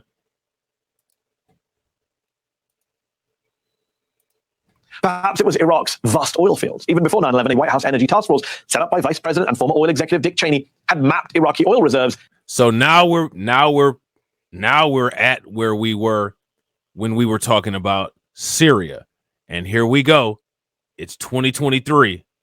Life on repeat. The United States is somewhere they're not supposed to be, somewhere where they don't have any business, but actually they do have business, and their business is exporting war so that they can extract assets illegally, like they always do.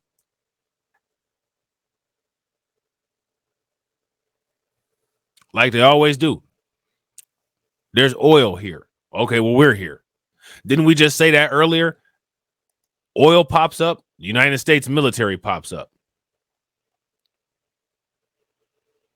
Isn't that a coincidence? Is it a coincidence? Or is it on purpose? And made a list of, quote, foreign suitors for Iraqi oil contracts. And I would note that early in the war itself, officially called Operation Iraqi Freedom, a White House spokesman got the name wrong. He said Operation Iraqi Liberation, or OIL. Whoops. Look, maybe. All right, now who is Iraq getting liberated from?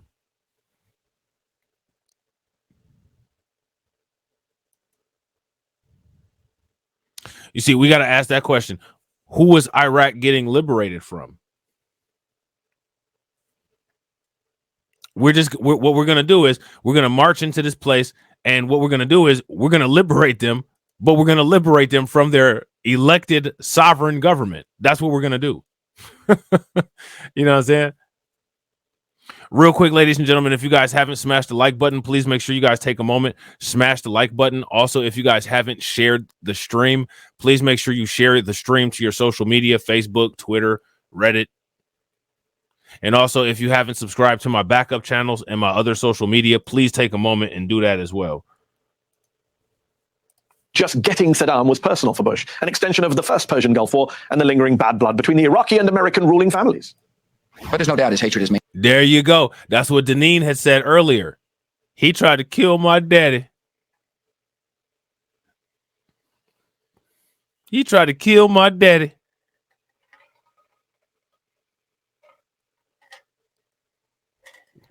This is all a game to these people because it's not their lives that are at stake.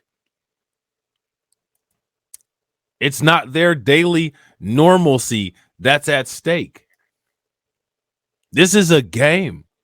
This is a sick, real life, worldwide game of chess. And it's just okay. I mean, it's just okay.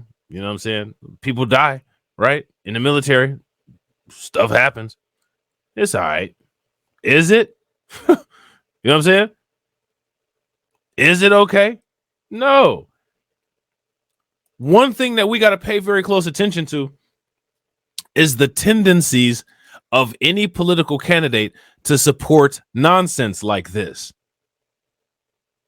Would you guys agree with that? If you guys agree with that, give me a thumbs up. If you guys disagree with that, give me a thumbs down. Persian Gulf War and the lingering bad blood between the Iraqi and American ruling families.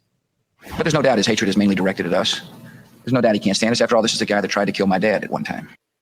Whatever his reasoning, George W. Bush was mad, as journalist Robert Draper learned from a religious leader who met with Bush soon after 9/11. Some religious leaders met with him in the Oval Office, and the president confessed to them, "I'm having difficulty containing my bloodlust." Bush seemed increasingly fixated. Now that's concerning. Did you guys hear that? The president sitting up here saying, I'm having increasing difficulty containing my bloodlust. And this is a fact. Do Ninja Fart on Twitch says the Bush family are them other folks. Look into Prescott Bush. And we should. Anybody who's not aware of these kind of things really should actually indeed go and look this stuff up. Look it up to follow the connections. The military connections are always connected to some kind of money. This is a system. There's inputs and outputs. Everything works together. One event triggers another event. Each event has results.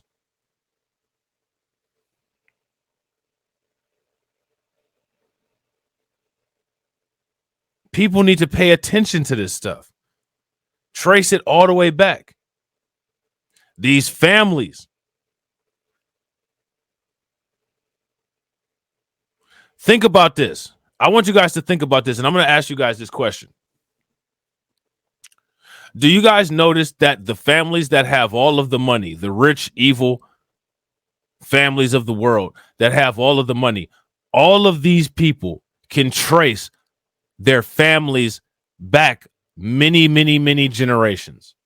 But one of the first things that the United States did to black people is destroy the family structure. And this is before, any of the welfare or any of that. I'm talking about during slavery, right? And now the United States as a whole, one of the things that the government is doing is attempting to destroy the family through abortions, single motherhood, and all of that kind of stuff.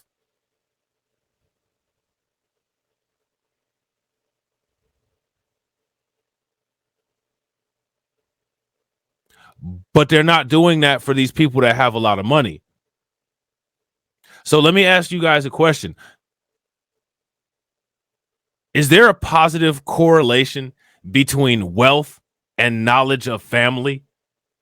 If there is, give me a thumbs up. If there isn't, then give me a thumbs down. And if there isn't, then my question for everybody is, well, what do you call it then? What do you call it then? Can't stand us. After all, this is the guy that tried to kill my dad at one time. Whatever his reasoning, George W. Bush was mad, as journalist Robert Draper learned from a religious leader who met with Bush soon after 9/11. Some religious leaders met with him in the Oval Office, and the president confessed to them, I'm having difficulty containing my bloodlust. That's concerning.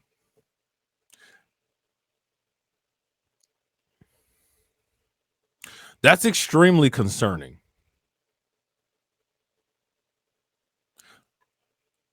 If you all heard a president today say, I'm having difficulty containing my bloodlust, how would you feel about that?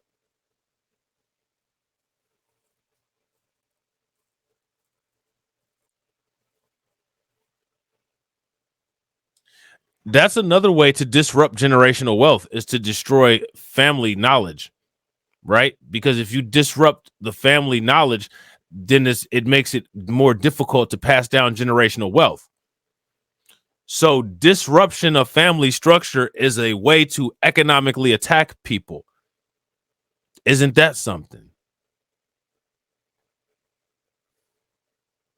So now when you look at all of the propaganda and all of the things that these political parties are doing and bombarding us with, well, wait a minute. A lot of what that stuff does is attacks the family. But all of these people that are attacking the family all have generations of family that they can trace back. And they're also wealthy. That's because wealth is directly correlated to organized family structure. So if you can destroy everybody else's families, you can collect all of the wealth that comes from the chaos.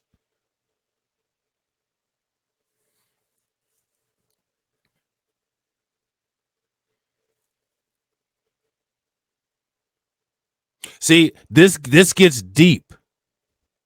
This gets very deep. And the thing is that this is one of the reasons why we got to look at this stuff. It doesn't matter how old the information is, because and that's one of the reasons why I do a video or some streams or whatever on information, even if it's old, because it's never old as long as you're alive. The only time something doesn't matter is when you're not alive. I agree 110%. And that's one of the reasons why I say people need to embrace villainy.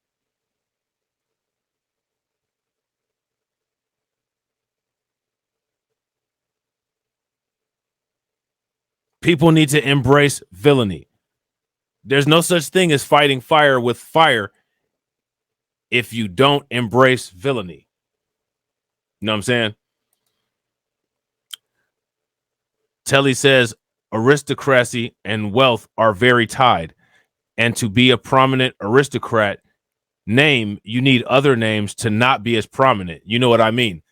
It's the same reason why in a race-based hierarchy, in order for wealth to be established, you have to have a group of poor people to differentiate from the wealthy. Everything is a duality. It's the same. Let me ask you guys a question. If there was no principle, if there was no definition of dark, would light exist? If there was no definition of poor, if it was an undefined concept, would wealthy exist? If there was no concept of south, would north exist? If there was no concept of hot, would cold exist? These are questions that sound silly, but they're not.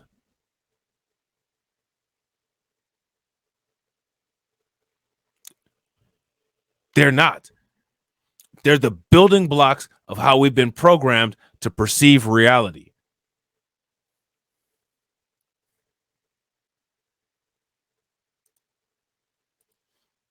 Bush seemed increasingly fixated on Saddam Hussein. In March 2002, just 6 months after 9/11, as National Security Advisor Condoleezza Rice met with 3 senators in her office, Time magazine reported, according to one participant, that Bush poked his head into Rice's office and announced to them all, quote, "F Saddam, we're taking him out." Those words from President Bush were first reported in 2003 and haven't been... I mean, so again, that's the same question as the bloodlust. That goes back to it's the same type of thing as the bloodlust. I mean, we got this dude going around basically sounding crazy. They're just words to describe something. I agree. It's the same thing as good and evil. It's one of the reasons in Jab Bad you're new to the channel, but people that have been around for a minute know I don't believe in the concepts of good and evil. I don't believe in those concepts at all. Because if there was no definition of evil, there would be no definition of good. The entire system and structure of ethics as we know it is based on somebody else's perception or somebody else's set of rules to keep you in check, to keep them safe. Every single law in the United States is a law that's been made to prevent people from doing the exact same things that the people that set the United States up did in order for you to possibly surpass the wealth that the United States has. Every single law, literally every single thing that is illegal is a crime that was used to create the United States. Okay, bet. That's what's up. I didn't know. I'm glad you commenting and interacting now. Yeah, he was sounding like a madman. And apparently I sound woke because George Bush is sitting here sounding crazy. You know what I'm saying? And apparently I'm crazy. Yet I'm not the one sitting here talking about killing somebody. You see how their logic works? This guy just literally heard somebody say, I'm going to delete this person. I've never said that I'm going to delete anybody, and I've never deleted anybody, yet I'm the problem. That's why you have to embrace villainy, because reality does not matter to these people. Reality doesn't matter. We can waste our breath as much as we want to. It doesn't matter.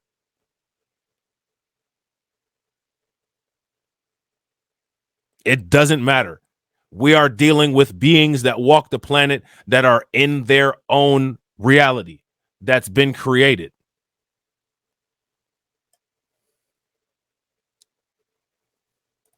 Bush didn't embrace villainy. Bush was a hero. Remember, you guys called him a hero.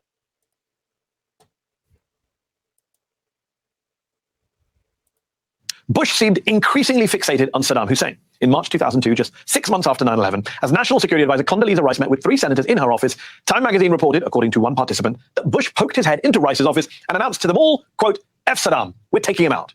Those words from President Bush were first reported in 2003 and haven't been publicly Now, pay very close attention. Notice throughout all of this, right? Throughout all of this anger about Saddam Hussein, they haven't listed a reason to kill him. And the reason why they haven't listed the reason to kill him is because people like George Bush literally believe that their freedom that's granted by the American flag and the Statue of Liberty is that they can kill non-white people or whoever they deem as non-white with impunity. That is their privilege. That is one of the many privileges.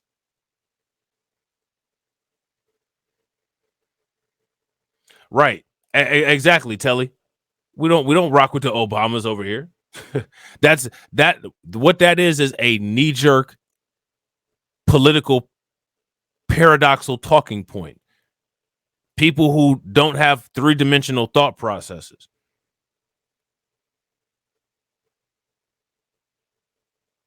If it's 2023 and you're not under the understanding that neither political party is worth a damn, you're lost.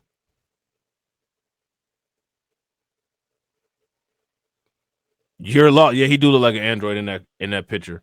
His eyes rolled way in the back of his head, like he doing something under the table or something going on with him under the table. He must got some. He must got some coworkers that's really digging him. You know what I'm saying? Disputed since. Now, the best check against the march to war might have been a press that asked tough questions that acted as a true watchdog. But few in the American mainstream media challenged the evidence-free claims over WMDs at that time, or acknowledged the deep cynicism and dishonesty of the man pushing them the hardest. The man who would talk about terrorism and violence in the Middle East like this. We must stop the terror. I call upon all nations to do everything they can to stop these terrorist killers. Thank you. Now watch this drive. Sure, the Gettysburg Address is great, but is there anything more American than George W. Bush cheerleading a war on terror from the first green at the Cape Arundel Golf Club? Now, let me ask you guys a question. Who were the people cheering this on? You guys remember? Who were the people cheering this nonsense on? The people who were cheering this nonsense on back then is the Fox News crowd of today. The Fox News crowd literally tries to position George Bush as if he's not one of their boys in order to remove themselves from accountability. Because that's one thing that we notice is that group of people rejects accountability. They reject accountability. That's one of the things that we have to understand.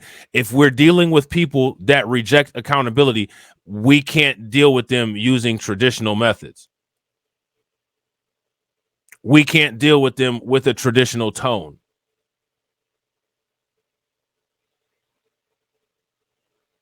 You know what I'm saying? We have to deal with them with unconventional methods. He had his war plans for Iraq. He had a complacent press. All that was missing was a pretext to invade. 4 words: weapons of mass destruction.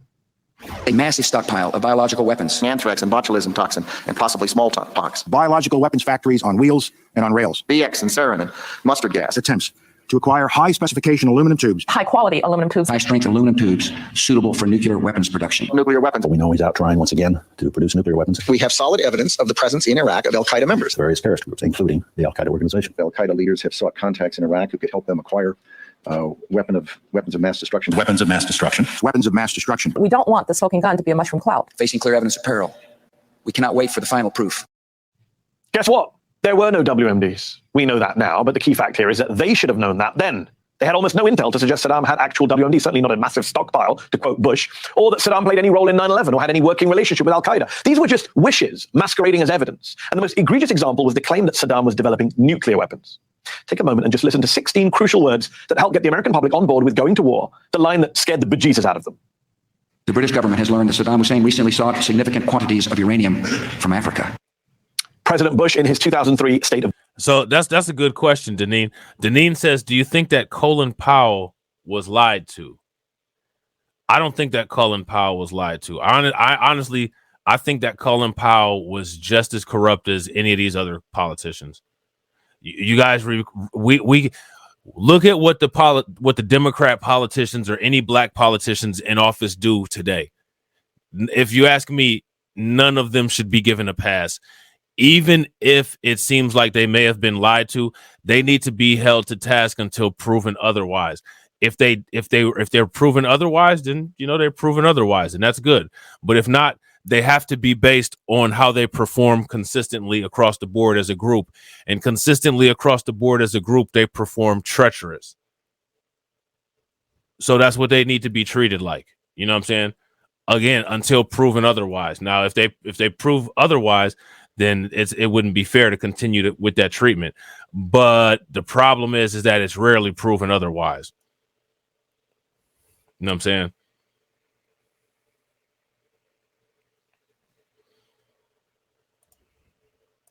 The Union. Those 16 words, reported on and repeated uncritically by much of our media at the time, played a massive role in convincing people in America and abroad that Saddam posed a nuclear threat to all of us. It was one thing if Iraq had biological or chemical weapons, but the idea of the regime with a nuclear weapon, perhaps sharing it with terrorists, was a whole other level of immediate danger. And Bush claimed there were receipts. The thing is, those receipts did not stand up to even the lightest scrutiny. So now here's the thing, right? Guilty until proven otherwise. That's right. That's right. Hey, Mr. Knickerbocker, what's good with it, by the way? That's right. You know what I'm saying? Guilty until proven innocent. Facts. Only the government should be held to a standard of innocent until proven guilty. And that's because when it comes to the government doing the prosecutions, they're prosecuting us who maintain the lifeblood of the government. When it comes to us looking at the government, they should be guilty until proven innocent.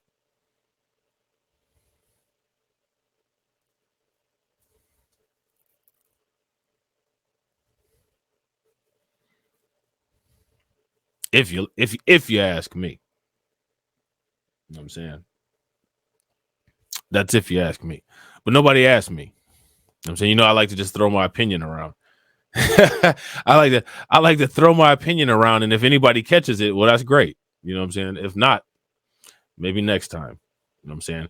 And real quick, ladies and gentlemen, if you guys haven't smashed the like button, please make sure you guys smash that like button.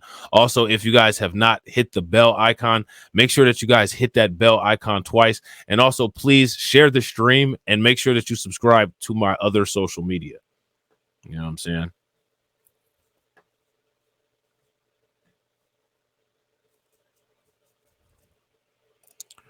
So, Local Tina, I don't know who Local Tina is.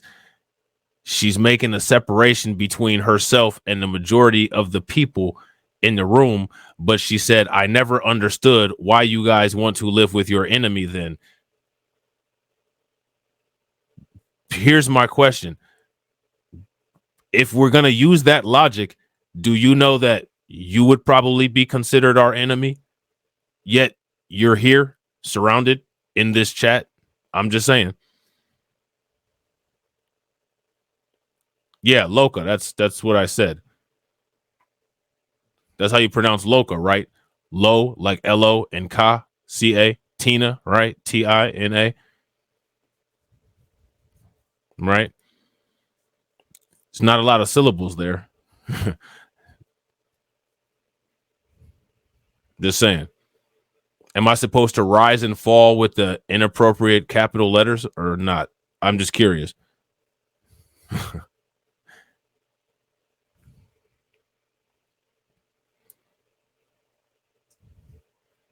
But I mean, you are aware of that though, right? If we're going to look at it like that, then what we have to do is you have to understand that you'd be looked at as an enemy as well.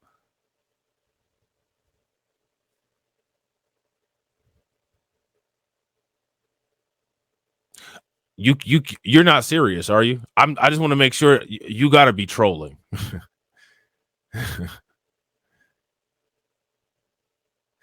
Nah, it's not short for local jab. It's short for crazy Tina. That's what it means.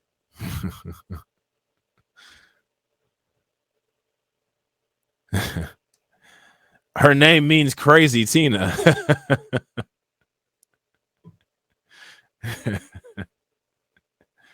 Are you crazy Tina or not?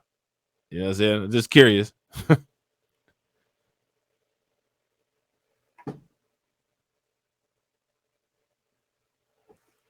To be truthful, you know I will not be labeled as a black. Yeah, I know. That's what I was saying.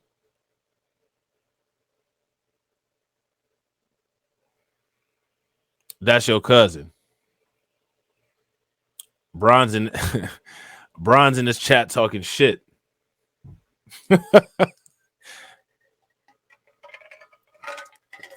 That's somebody that thinks one of her cousins created hip hop, though.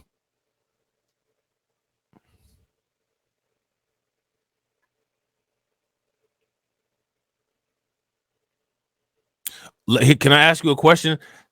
Let me ask you a question. Since quote unquote, you will not This is the shit that be making these streams so damn long, and y'all be feeding right into it. Since you don't accept a quote unquote label as a black, here's my question for you. What do you identify as? What are you identifying as today, if you don't mind me asking? You know what I'm saying? Right. And you know how I am, Italia.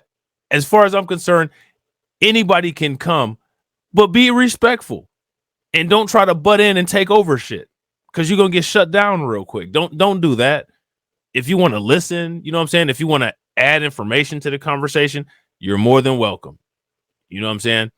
But it's very rare when people do that. People want to come in directing traffic and they don't even know how to drive.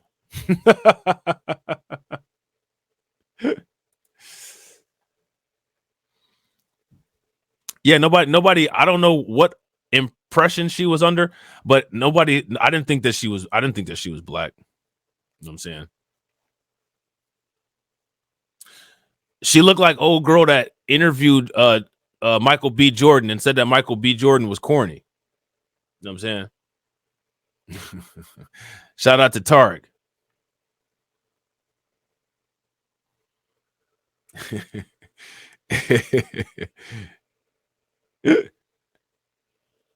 She's probably not fully a quote unquote thaw. You know what I'm saying? She probably is Mazisto. You know what I'm saying? She probably a Mazisto. You know what I'm saying? It's all good. You know what I'm saying? Go put some filters on your face and start a OnlyFans. You'll make money. You know what I'm saying? You'll make a lot more than me. Shit. That's all you got to do. That's all. I don't understand why half of these motherfuckers are so damn mad. Whatever. I'm out. I hope you leave and go start an OnlyFans page. You know what I'm saying? You'll have a lot more positive interactions with people if you leave politics out of it.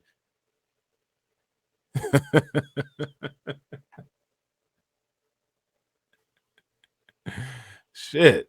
You know what I'm saying? She says, whatever, I'm out. And for what? You know what I'm saying? Like, who offended her? You know what I mean? She about to go listen to some Daddy Yankee right now. And say that Daddy Yankee ghost wrote all the 50 Cent songs. You know what I'm saying? She was on that meeting. You guys seen that? You guys seen New Jack City? Yeah, she about to listen to some Bad Bunny or some Archangel. You know what I'm saying? Who's seen New Jack City? Y'all remember? Y'all remember Nino Brown? They need to make a New Jack City. They're gonna say that Latinos created it, and instead of Nino Brown, they're gonna have Mino Black as the leader of the Cash Money crew. Mino Black, Mino Black, Mino Black. You know what I'm saying? A Latino gangster. La Costra La Nostra. You know what I'm saying? Chichi get the yayo. Tony, Mino Black. Nah, we working with Escobar. What you talking about, Chichi? You know what I'm saying? Yeah, Mino Black. You know what I'm saying? Mino Black. What happened up in New York? They kicking people that look like Wesley Snipes out. So you know Wesley Snipes ain't gonna be running the Carter anymore. It's gonna be some Dominican named Mino Black. They're gonna have the trilogy of movies. They're gonna get rid of New Jack City. Just like how they trying to get rid of hip hop. It's gonna be a trilogy package of DVDs that you can buy at the store. Scarface, Carlito's Way, and Nueve Jack Ciudad. Nueve Jack Ciudad. know what I'm saying? With me no black of the peso dollars familia. You know what I'm saying? Yeah, you got to troll the racism out of them. Oh my God, you're so disgusting. I can't believe you're saying this shit. Yeah, believe it. Believe it. And something else that you should believe it is that it's true.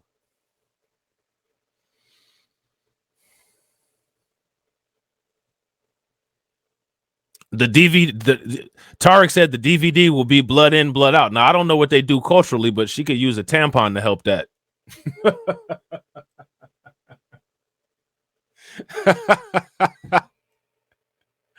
Yeah, Esposito's way. Facts. Yeah, then she had the nerve to learn how to tell me how to read, but she spelled separate wrong. She did everything wrong. She did everything wrong. You can tell she came out feet first. Somebody was stretching her neck a little bit too much, and she was cut off from oxygen.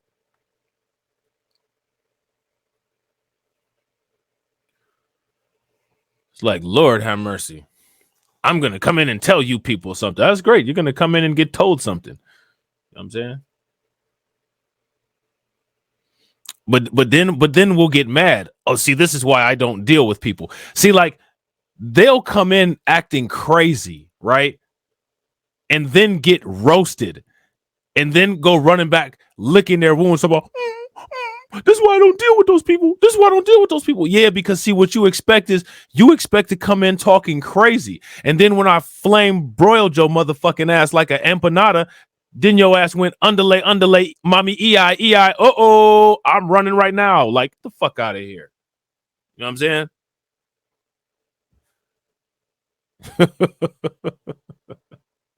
I'm hurt. I'm hurt. Go get some Tux pads for your butt hurt.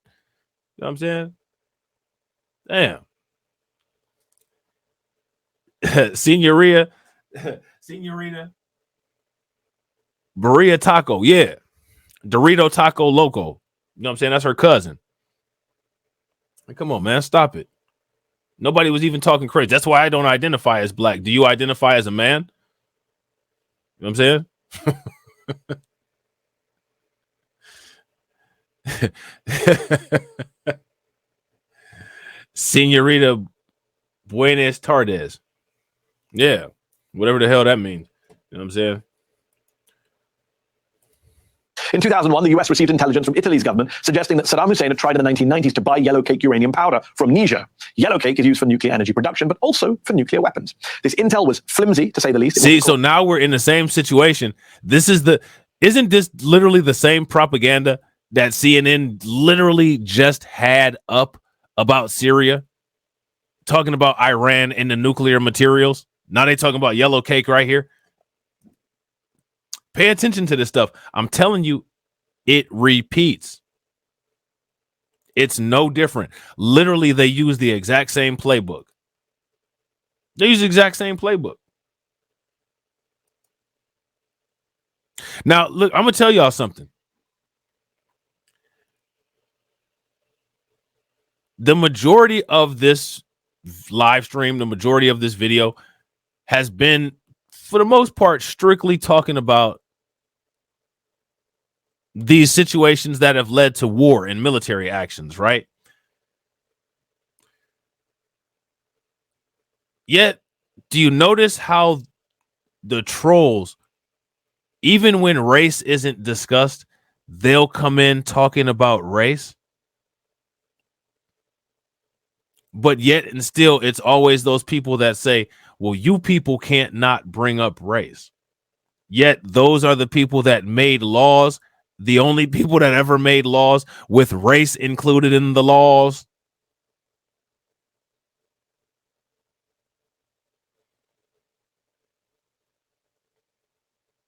See, like, that's why I be doing those trolls like they did Tekashi 6ix9ine in that bathroom. That's why I do that.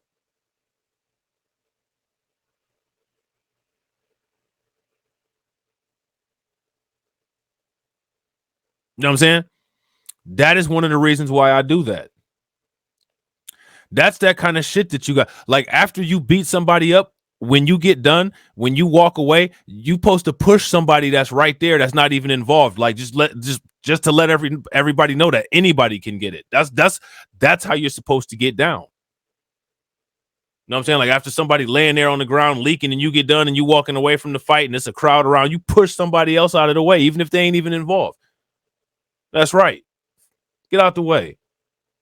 What? You want to be right down there next to? Oh, no. You know what I'm saying? Yeah, that's what you do. You know what I'm saying? That's how you handle business. That's embracing villainy. You know what I'm saying? Scrutiny.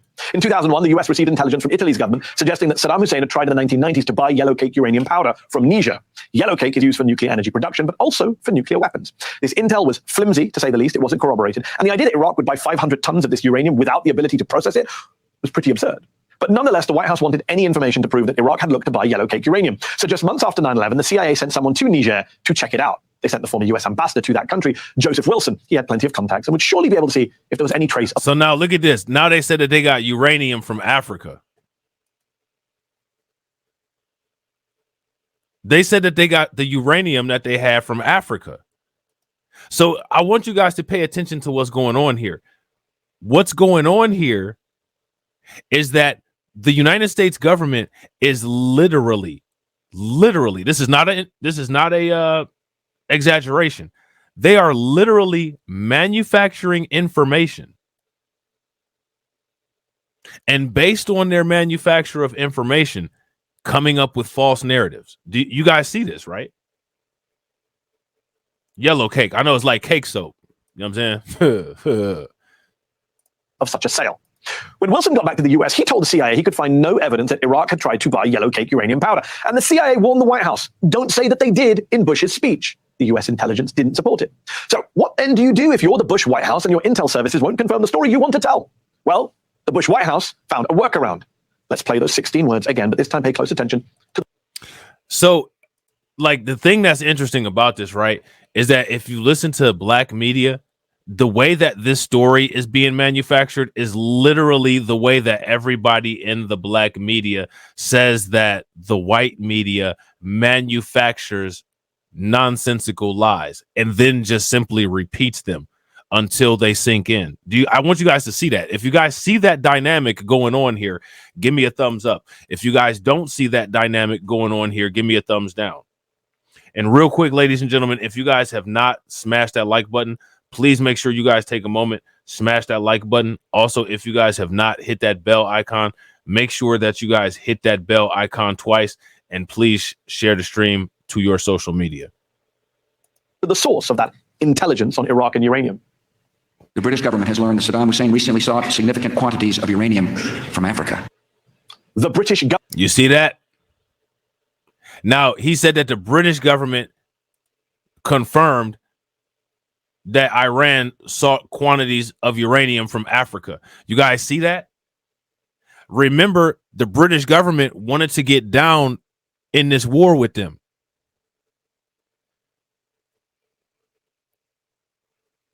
So Britain, for the most part, didn't object to George Bush throwing them into this nonsense because Britain was on their side during this conflict, if you guys recall. You guys remember that?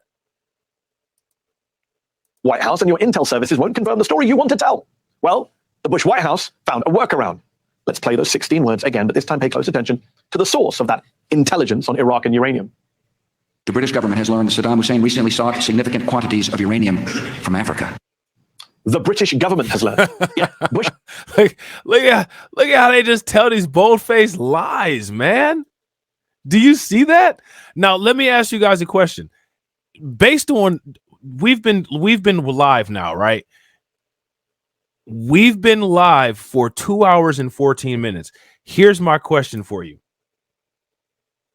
Based on what you've seen thus far, can the United States government be trusted? Now, what I find fascinating, right? Shout out to Deneen, because I agree. This seems like, right, on the surface, this seems like a very good and thorough expose, a very good, thorough report that MSNBC here has put together, right? That's what it seems like on the surface, right? Seems like they did pretty good investigative journalism.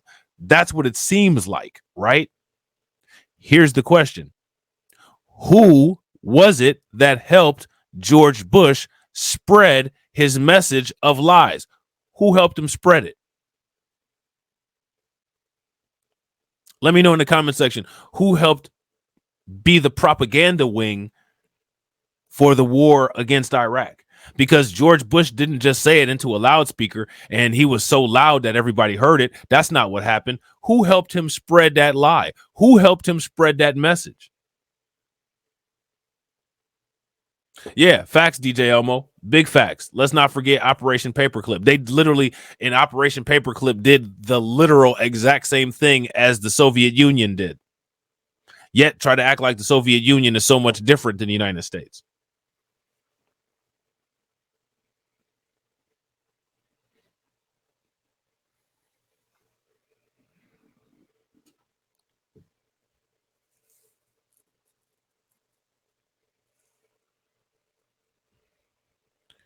See, that's the question right there.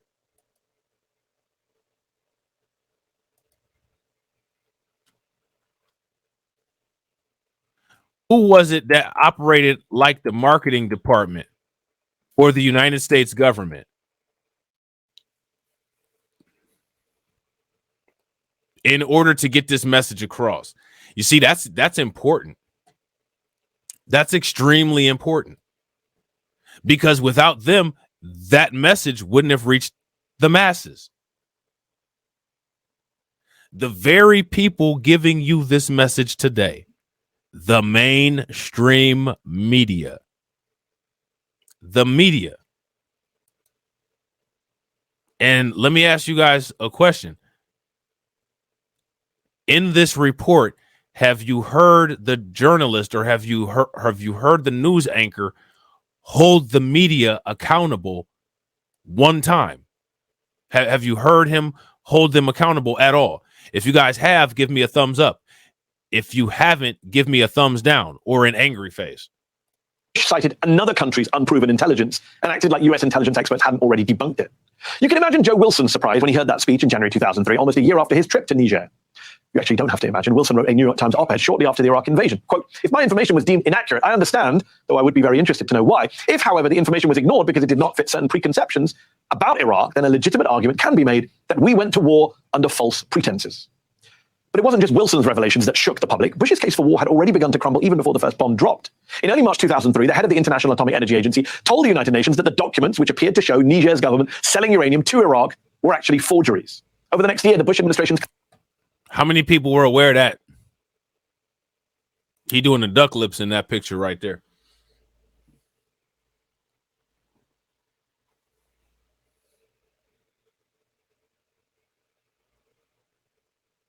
How many people were aware of that? This is dirty. So now let me ask you guys this. Based on everything that we have gone over up till now, do you feel that we have sufficient information to say, you know what? The Iraq war probably shouldn't have happened. The Iraq war probably shouldn't have happened. It seemed like there was a mass cover up. It seemed like there was a mass campaign of lies and people were misled. Other countries were misled. The people of Iraq were misled. Americans were misled. Everybody was misled about this. Now, let me ask you guys a question. Despite the fact that it was George Bush who was the president at the time, the entire United States government facilitated George Bush and the military's ability to be able to do this. So the question that I have for you guys is, has the United States government been held accountable for this yet?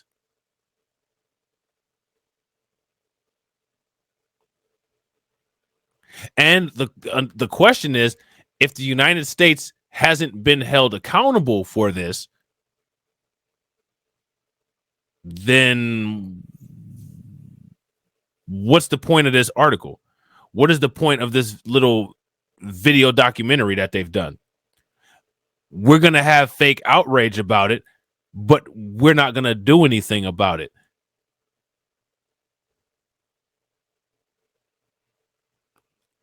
What people should understand when they're watching this is that this is the nature of the government that these people created that we're dealing with. This is when people say you've created a monster, this is an actual monster. You know what I'm saying? And what we're up against is a monster. So that means that we have to be prepared to extract what we need from a monster. So in order to deal with a monster, you have to understand the vulnerabilities of the monster.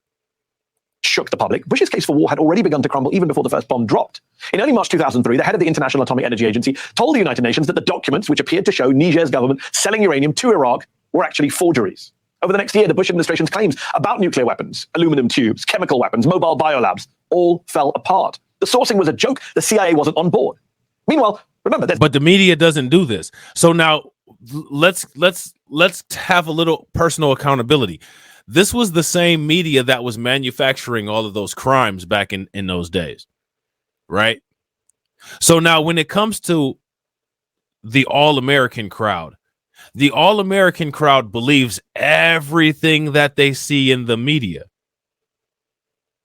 except for when it's something that they don't like. Then it becomes fake news. Does anybody notice that? This was real news for them back then when they were cheering this on. Because let's not get it twisted. They should never be allowed to get away from the fact that they were cheering this on with George Bush. There's plenty of camera footage of them cheering it on like they were at a football game. So they weren't against this. They never were.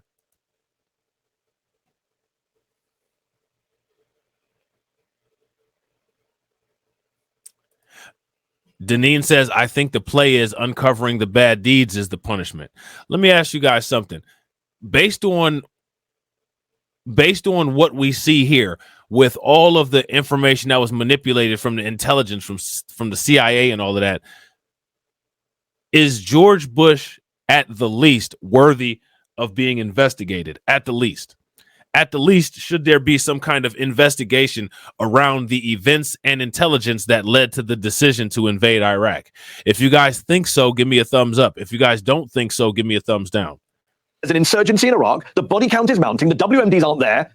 And this is how the then president responds to it all, just 1 year after the invasion, at a gala with DC journalists. This is an actual gag that the Bush White House came up with at the time. I kid you not. I'm going to do one of my slideshows. These are actual unstaged photos pulled from the files of the White House photo office. Those weapons of mass destruction got to be somewhere. Nothing but laughs and jokes. So when people say, oh, look at Michelle and W and their friendship, their sharing of cough drops, I think of that clip of Bush that we just played, having lied about WMDs, having got American soldiers killed, already thousands of Iraqis killed at that point, and laughing about it, mocking the whole thing, not giving a damn. But hey, all is forgotten, all is forgiven, even this. Saddam Hussein and his sons must leave Iraq within 48 hours.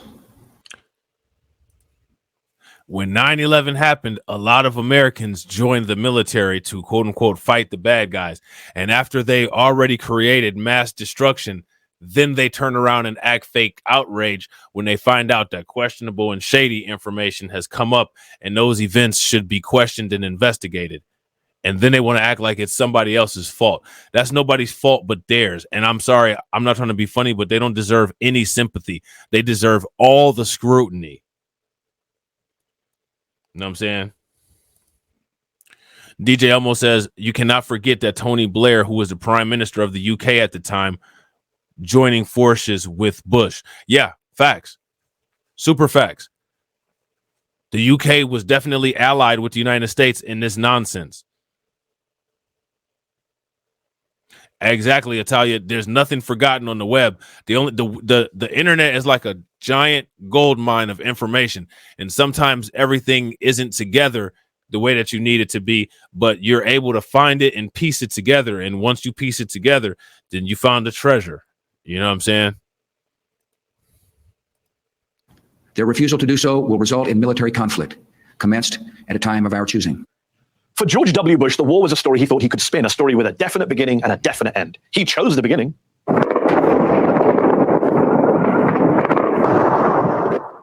with a shock and awe spectacle on March the 20th, 2003 that captivated the media.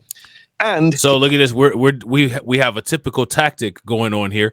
It says down at the bottom, Bush joked about war in 2004 as death toll climbed. Let me ask you something. Is that something to joke about? I'm just going to make a joke out of it. Do you notice that as a pattern, that anytime there's something crazy or anytime there's something serious going on, that particular people just, well, I'm going to just joke my way out of it. I'm just going to make a joke. Well, it's just funny. It was just meant to be a joke. But you don't get that joke? See, something's wrong with you if you don't understand the joke. See, something's wrong with you if you're not laughing about it.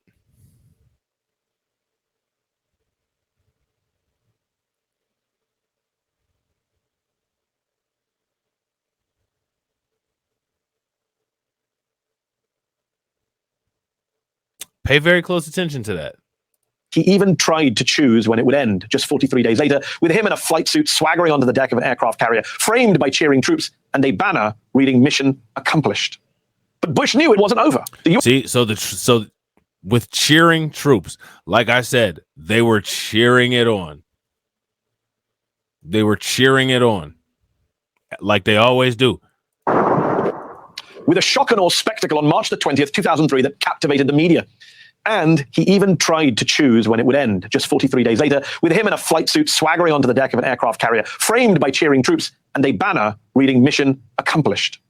But Bush knew it wasn't over. The US occupation had another 103 months to go, and the US inflicted atrocities were just beginning. The torture and sexual abuse of detainees at Abu Ghraib prison, the use of white phosphorus to firebomb Fallujah, a major Iraqi city with 250,000 residents, and of course the massacres of ordinary Iraqis, ordinary civilians at Hadith. Sounds a lot like what they're saying Russia did to Iran, did to Ukraine, isn't it? Let me ask you guys a question. All of that stuff that we just heard, isn't that what the mainstream media is putting out that we should be outraged about that's going down in the Ukraine? Here's my question. What is America upset about? The fact that they're not the ones doing it? Because literally everything that they just listed is what they're doing in Ukraine.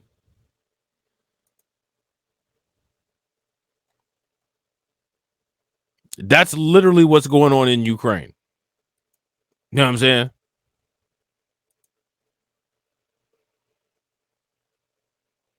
And this is evidence here that the United States is doing this stuff. The United States is not above reproach. The United States literally does the exact same thing that they're acting like they're outraged about Russia doing. You're seeing it. And these are coming from our American mainstream media sources. Look at what the United States was doing. Is this okay? Is the question. 3 months to go, and the US inflicted atrocities were just beginning. The torture and sexual abuse of detainees at Abu Ghraib prison, the use of white phosphorus to firebomb Fallujah, a major Iraqi city with 250,000 residents, and of course the massacres of ordinary Iraqis, ordinary civilians at Haditha and Mahmudiyah and Hamdaniya. And in many of those atrocities, the US military's initial accounts, their initial denials, turned out to be flat false. Like when a US gunship killed at least 40 Iraqis, including dozens of women and children, at a wedding party near the Syrian border. Doesn't that sound like what the headlines are saying Russia is doing to Ukraine?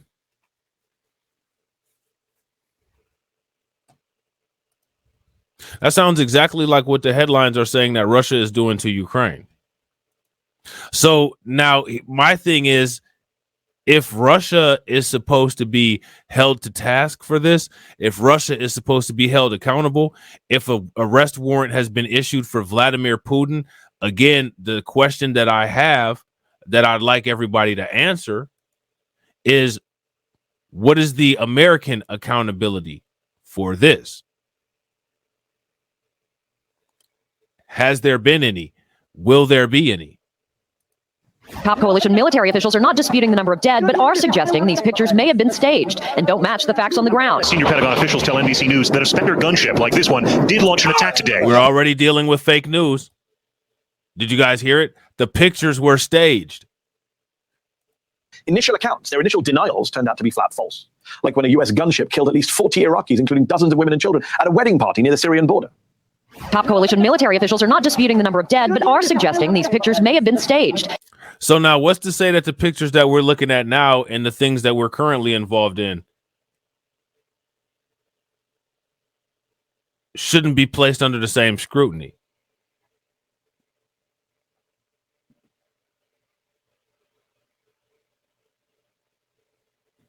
What do you guys think about that?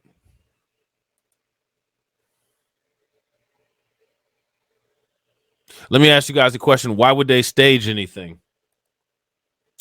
This was supposed to be based on real information.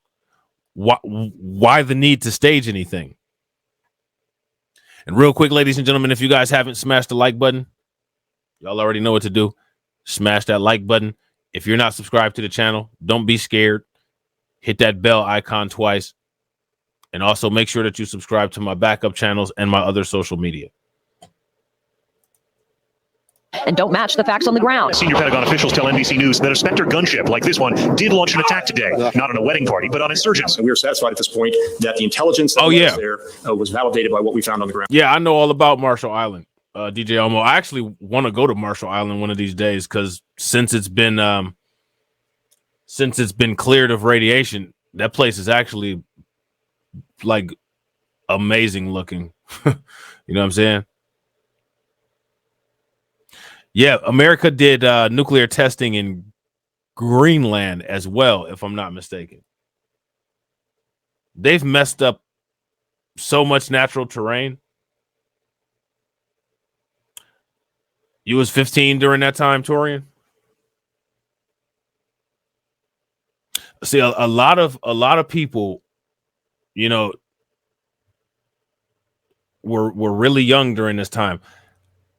I can't remember how old I was during this, but I honestly can't remember the order. All of this happened after 9/11, right? Because I remember during 9/11, I was in college. I want to say I was either 19 or 20. Because I remember I was in statistics class and they let school out early. And everybody had to leave. They thought that we were going to, well, I mean, we did end up getting in a war, but they thought that some more stuff was about to happen. Look at all of the doubt, all of the media manipulation. Let me ask you a question. Why would the media not validate the images? You think they were told not to? I mean, like, the media is supposed to be responsible for making sure that the images and all of this stuff that it posts are accurate, and they didn't.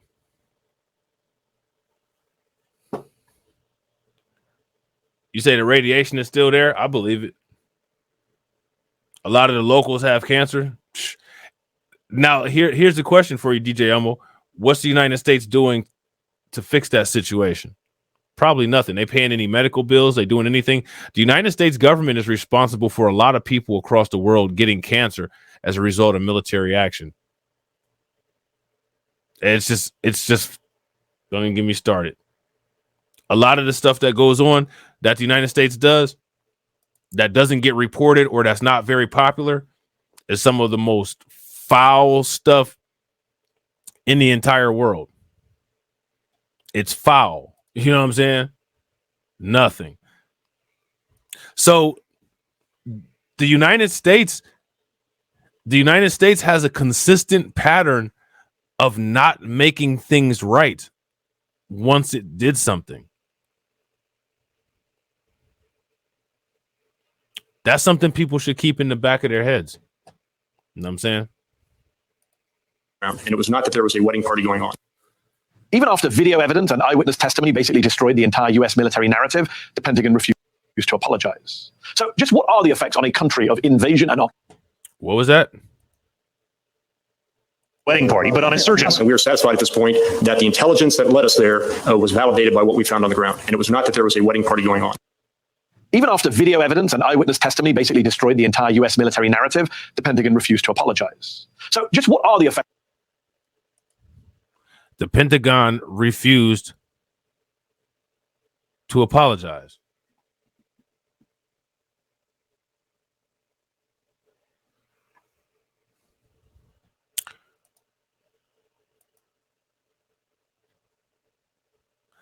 So it seems like it's United States policy to not apologize. So that's something else that people should take in consideration, don't you think? On a country of invasion and occupation by an unapologetic, heavily armed, high-tech foreign army. You may have been told of the costs here at home in blood and treasure. 4,418 American service members dead and nearly 32,000 wounded, according to the Pentagon. Our coffers depleted by around $2 to $3 trillion. Our entire politics upended, our faith in our media forever shaken. But what of the cost to Iraqis? Between 275,000 and 306,000 civilians died from direct war-related violence caused by the US, its allies, the Iraqi military and police, according to Brown University's Costs of War project. As many as 1/3 people. But they add several times as many Iraqi civilians may have died as an indirect result of the war due to damage to the systems that provide food, healthcare, and clean drinking water. And as a result, illness, infectious diseases, and malnutrition that could otherwise have been avoided or treated. That's called soft targets. Now, let me ask you guys a question. Here in the United States, anti-black racism, aka the war on black people, that's literally been going on since before the United States began. My question for everybody is, what are your estimates of the amount of people that died indirectly from the effects and proximate effects of anti-black racism? See, if we had a think tank, we'd have some place where we can go get those answers. But I want to know what you guys think from an estimate. And I want to know where you get your estimate from or why you think that. Because I do believe that people have died indirectly as a result of racism, anti-black racism in particular. But notice how that's not a statistic that's kept. I'm sure economic starvation has negative effects on societies. From what year? Let's just say 1776. Let's say 1776. Let's start small. You know what I'm saying?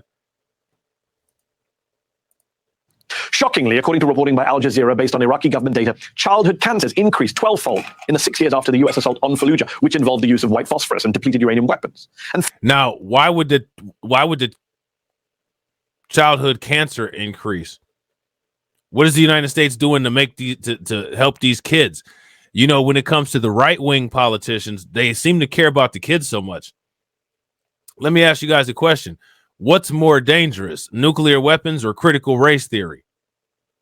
It's too bad that Ron DeSantis doesn't care about the little kids that the United States actually hurt, which would be non-white kids all over the world, black kids here in the United States. They're more concerned about the feelings, you know what I'm saying, than the white blood cells, which is interesting. But again, it's something that people should note, because these are the people that we literally think we're going to have a sensible negotiation with. Let me ask you guys a question. Is there anything sensible about what the United States did in Iraq?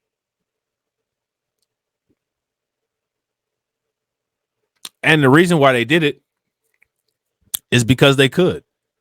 We're going to do it because we can. We're going to do it because there's nothing you're going to do about it.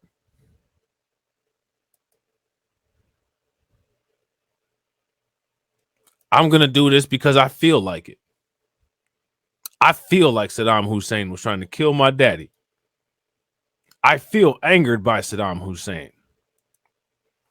So I'm going to give a bunch of generations of future Iraqi children cancer because I don't like Saddam Hussein. But we're supposed to care about these kids in Florida's feelings. I'm telling you, man, look at the logic. Pay very close attention to the logic that these people use. And when you continue to look at it, you'll see that there is none. Once you've determined that there is none, you'll understand that there is no negotiation with terrorists, because these people are terrorists. What kind of person does something that increases childhood cancer times 12? What kind of people put execution clinics in neighborhoods for people to kill their children. Terrorists do that. Terrorists do that. And these people have been terrorizing us ever since the United States was formed and before. And it's not going to stop until we stop it. You know what I'm saying? We have to stop it. Otherwise, it's just going to continue. Negotiation, anything that comes out of a negotiation, understand this, it will be a continuation of terrorism.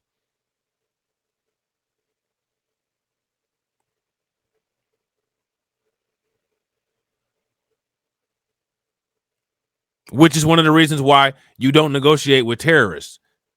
Because part of the negotiation will be just a little bit of terror. That's part of the negotiation. You give me a little bit of what I want, I get to terrorize you a little bit. I don't want to have conditional terrorism. I don't know why anybody in their right mind would want conditional terrorism.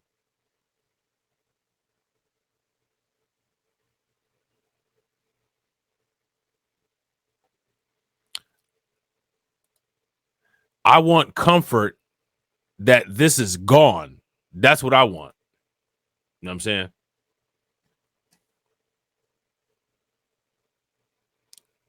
I agree. DJ Elmo, that's one of the reasons why their logic is illogical.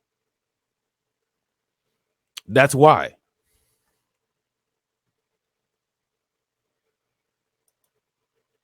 You know what I'm saying? 15% of all babies there had birth defects, a rate many times worse than in the aftermath of the nuclear bombs dropped by the US on Japan during World War II. And what do Iraqis have to show for this war and occupation of ours? Yes, Saddam Hussein is gone, a good thing. But the country remains plagued by violence, corruption, and a lack of proper democracy. Remember, this wasn't just a tragic act. Was that an accident that the democracy was destabilized, or was that one of the intended effects? That was probably one of the intended effects, wasn't it?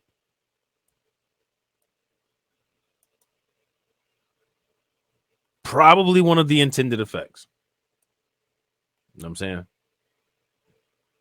We don't need Iraq being stable.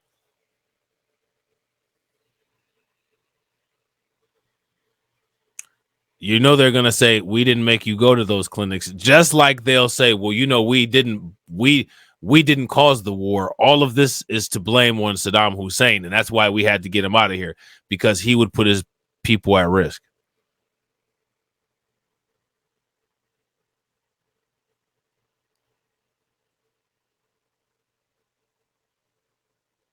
No. No. Enough is enough. Enough is enough, and it starts at the ground level. Do not let these people get away with intellectual dishonesty. Anytime any of these people come across and try to be intellectually dishonest, they deserve to walk around with eternal feelings hurt. That's the price you pay when you play dirty. You don't get any sympathy. You don't get, oh, just, you know, take it easy on me. No. You're being mean. Good. I'm not being mean enough if you're able to talk through your tears. You should be choking on tears and snot. If you're able to form those words, you're being mean. That means that I'm not being mean enough.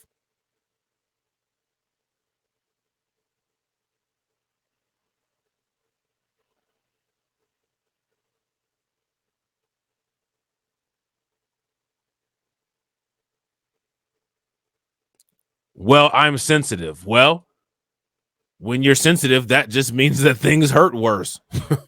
You know what they say, if you're getting your hair braided, hope you're not tender-headed. What happens if you're tender-headed? Getting your hair braided just hurts worse. Nobody feels sorry for your ass, though. Still got to get them braids put in. It just hurts worse.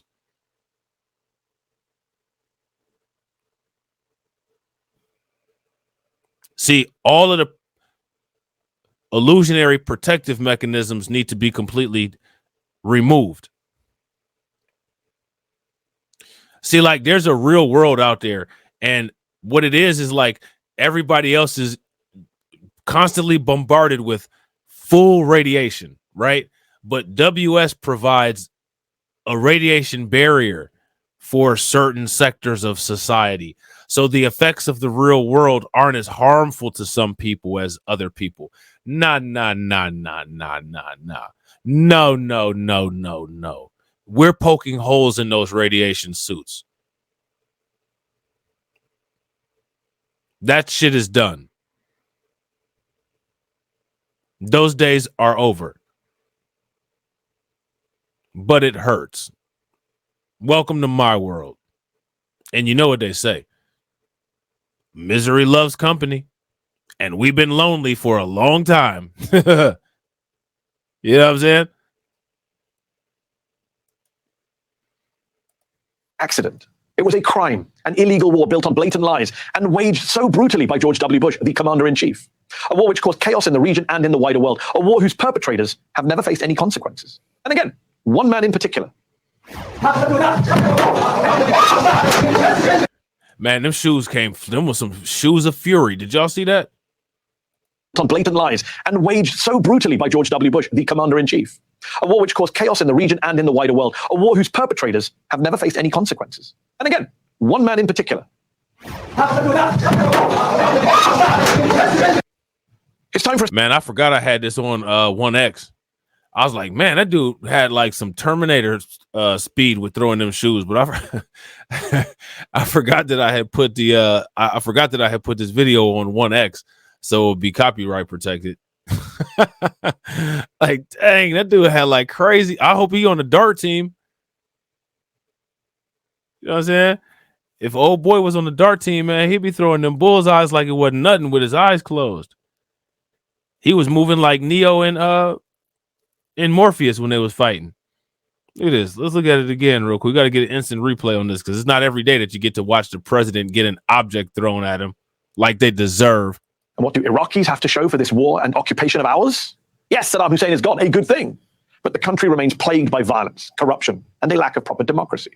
Remember, this wasn't just a tragic accident. It was a crime, an illegal war built on blatant lies and waged so brutally by George W. Bush, the commander-in-chief. A war which caused chaos in the region and in the wider world. A war whose perpetrators have never faced any consequences. And again, one man in particular. It's time for us to be honest. As the president, as the commander-in-chief, George W. Bush was responsible for war crimes on multiple fronts. As former Nixon lawyer John Dean, who you often hear on cable news these days, slamming Trump as hero just 3 months after the Iraq invasion. Why is this even a question? Look at this. Is lying about the reason for a war an impeachable offense? I mean, the fact that that's a question literally tells you everything that you need to know about the United States. I mean, the obvious answer for that question that most people with any sense, any kind of common sense or any kind of ethical anything, the obvious answer to that question would be yes. It definitely should be an impeachable offense. I mean, why are you lying? If you've lied about this war, then you've lied to the American people. People have been harmed. You've lied to the people of that country. You have lied about something that has, probably could affect people's lives in irreversible ways. You know what I'm saying?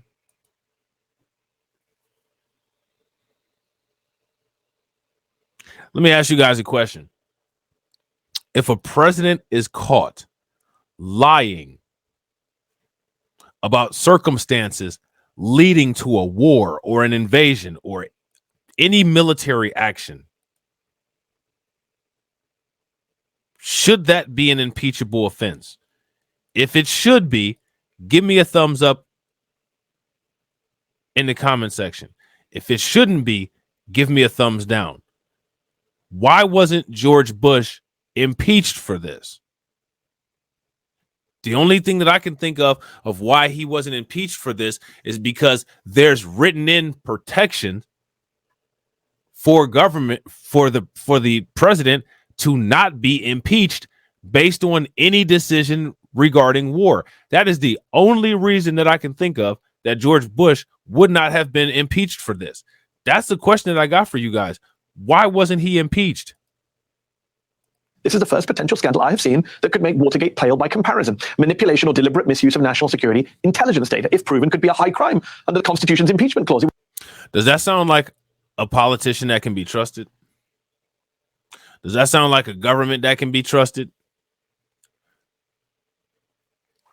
Does that sound like a country that should be trusted?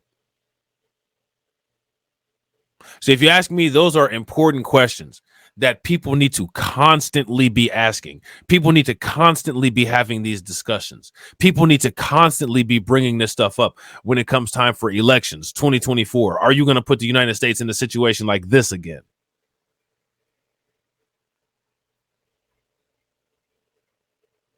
Because these are all things that I want to know before I, quote unquote, put my support, quote unquote, behind a candidate. My ideal world is not a world that's in a constant state of war and turmoil. I don't want to deal with that. That's not something that I'm interested in. I don't have anything to benefit from that.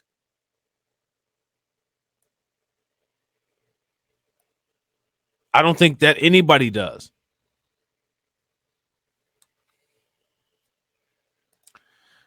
I agree.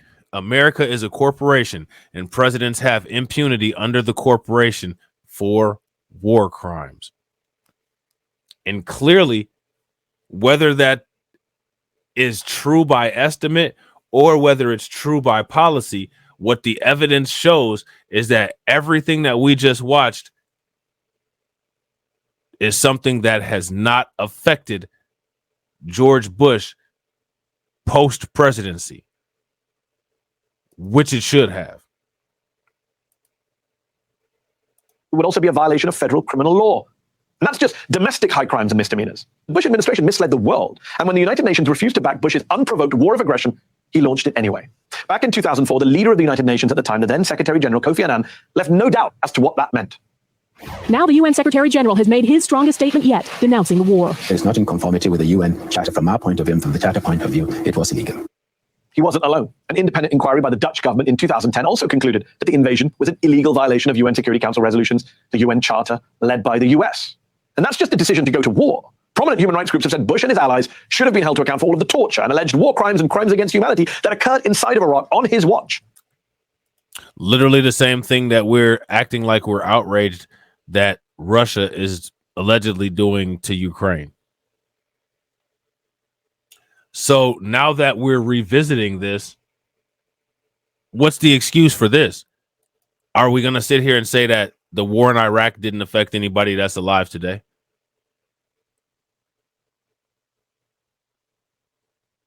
So what this shows is that when the United States does something wrong, it doesn't matter if it affects people that are alive today or not.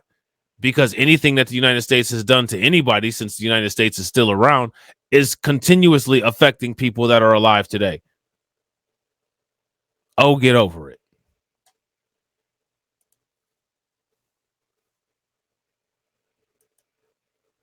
I mean, how does the war against Iraq affect anybody that's alive today? I mean, that was just such a long time ago.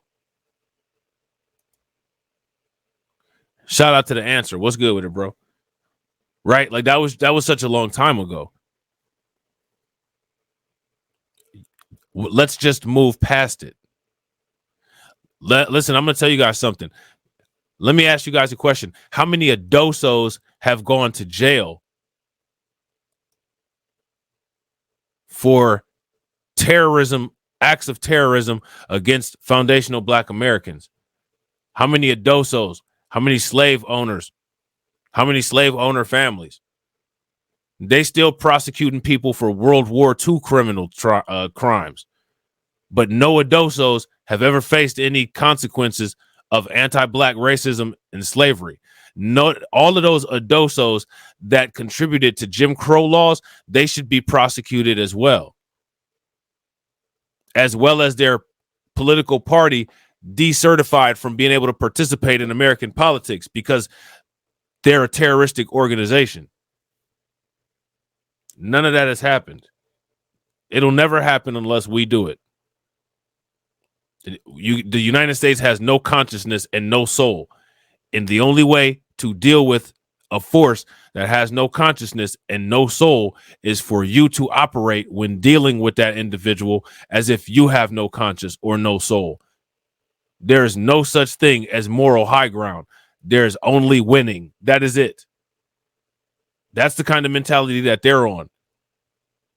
That's the mentality and the kind of focus that we got to have. Oh, this just seems a little bit too bad. If it seems a little bit too bad, then that means that you're not doing enough bad. You need to be doing worse. You know what I'm saying? Shout out to Carla. What's good with it, Carla?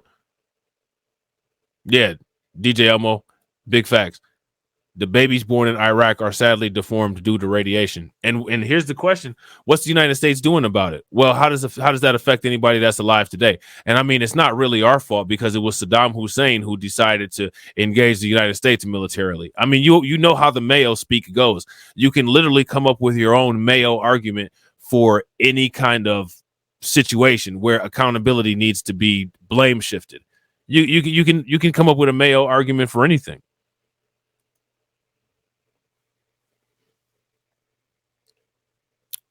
I mean, my house was robbed. I mean, you're the one that decided to live there. I mean, stop acting like a victim. Nobody told you to buy that anyway. I mean, didn't you think that if you bought that, people would want to try to attack you for it? I mean, literally anything that these people can say, they say it impulsively. That's why you can always calculate and gauge what it is that they're going to say. So the thing is that if you can calculate and gauge what it is that these people are going to say, if you can predict what a person is going to do before they do it, then that gives you an element of control over that person.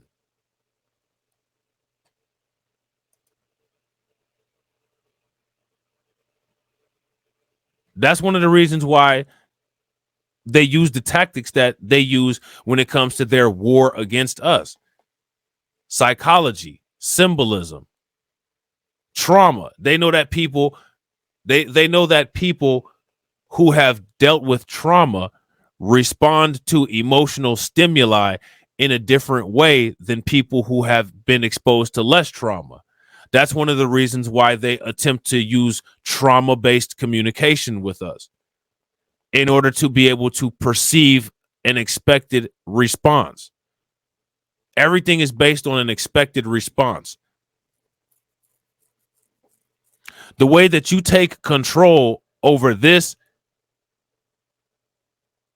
is by making sure that you control how you move. Because once you control how you move, they've lost control over you. You see what I'm saying? And that's the whole point.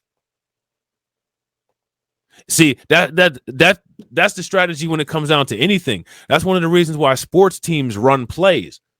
The idea when a sports team is running a play is to run plays that the other team can't guess. Make it so that they can't pick up the pattern. See, because of psychological issues and because of the fact that we don't have a think tank that analyzes this kind of stuff, many people don't realize that the repeated tactics are used because these are associated with pattern behaviors like operant and classical conditioning, Pavlov's dog, and different things like that. I'm going to show you all of these traumatic issues. Oh my God. Well, you know, we got to protect ourselves from this, so we better go ahead and vote Democrat. Trauma porn. What you have to do is you have to sit in a dark room for a long time and you have to scare the soul out of yourself until all of any kind of fear or any kind of emotion that you may have is completely gone.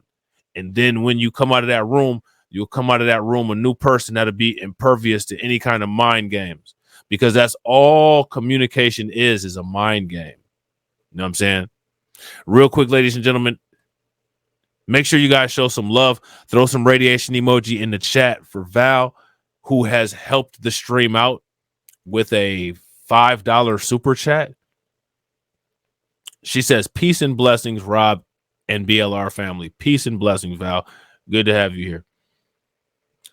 Somebody sent me a Cash App, and I'm not sure who it is. I think it was Lucy. So if Lucy's still in here, shout out to Lucy for the Cash App. If it wasn't Lucy, I apologize.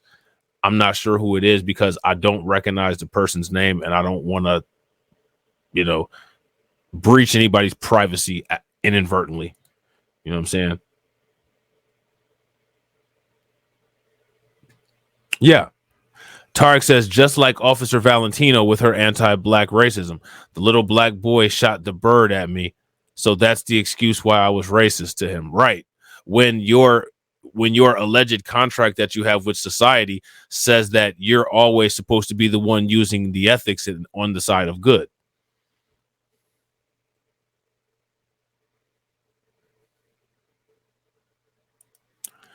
Tarek says, how can we start a think tank? I think the best way to start a think tank would be a privately funded think tank, a private business that works with scholars. Start a corporation or a LLC. You have to do statistical studies. It's very involved. Now, the reason why I say start a private company is because, sadly, and people might get offended by this, but it's the truth. Sadly, because of where we've been, it doesn't, from my observation, it doesn't seem like people really understand business processes. It doesn't seem like people have the patience or the impulse control to be able to wait for long-term payoffs. It doesn't seem like that. What it seems like is if you use donations or if you get donations, if something doesn't appear out of nothing the next day, literally everybody will attack you and ask you where the money is.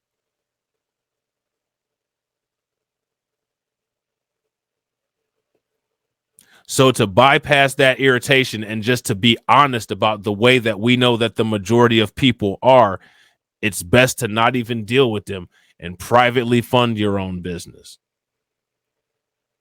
Even if you privately fund your own business, the same group of low IQ sludge brains will still ask you what you're doing with your own money because we're surrounded by a bunch of idiots. And that's just the facts. That's one of the reasons why we see a lot of the results happening that happen. Because like Carlton says, the Maury Povich crowd. Literally, the moment you pull the ATM, the money out of the ATM, or literally the moment that you get a check, these people think that a skyscraper is supposed to be built and an operational, profitable business is supposed to just sprout out of the ground.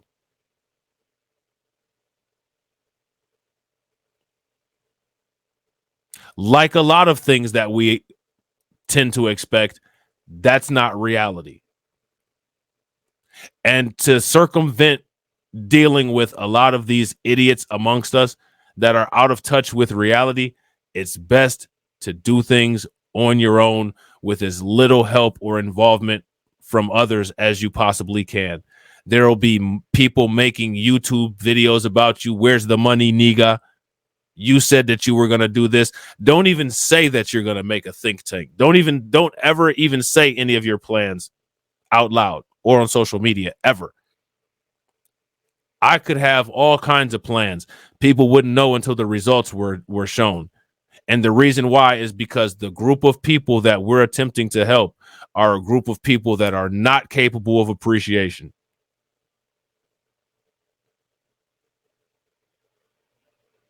Sadly, this has been proven,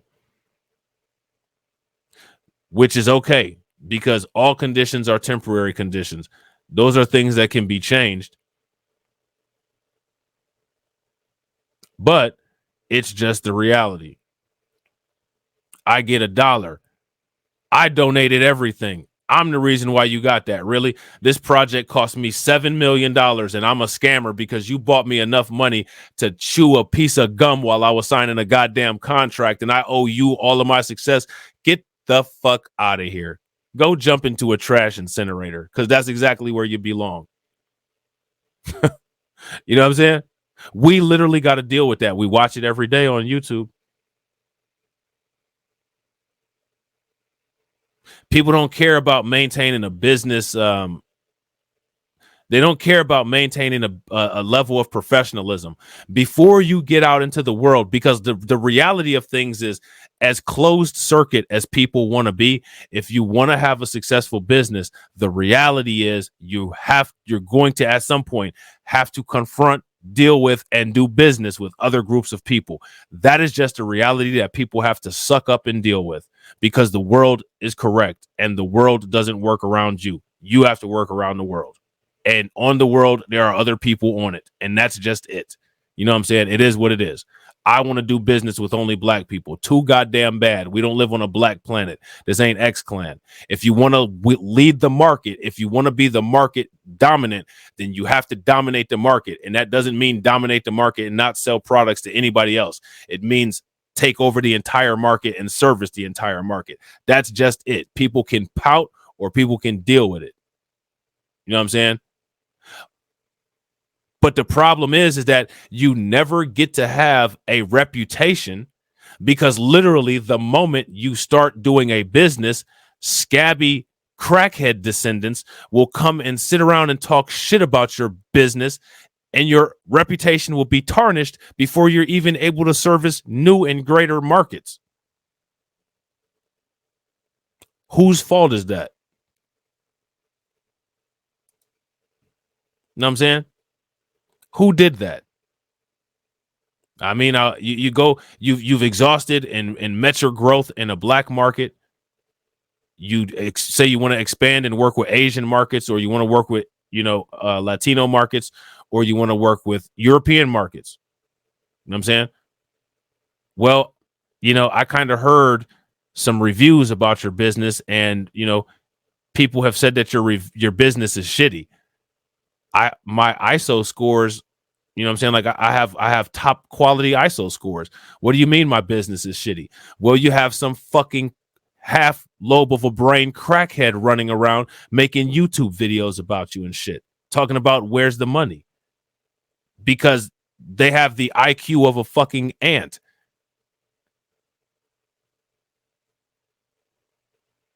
That's what we got to deal with. So that's why I hate to say it, and that just makes things so much more difficult. It makes things so much more time consuming, but that's the accountability that people have to have. These are the behaviors that people perpetuate.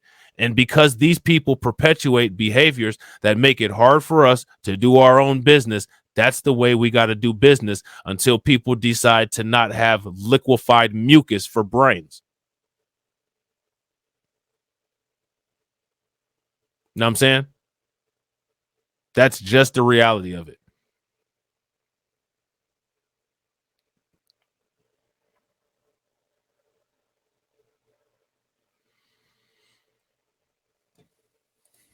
Sancho says, before a founding insubordination, you need an ideological insubordination. The white founding fathers knew this when facing the British. Still, they had to feed the British manufacturers. Exactly.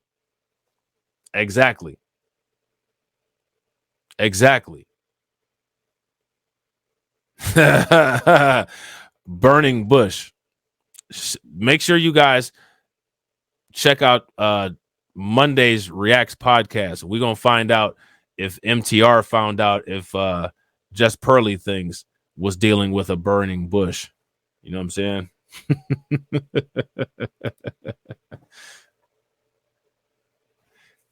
And shout out to Carla for answering the Nightbot.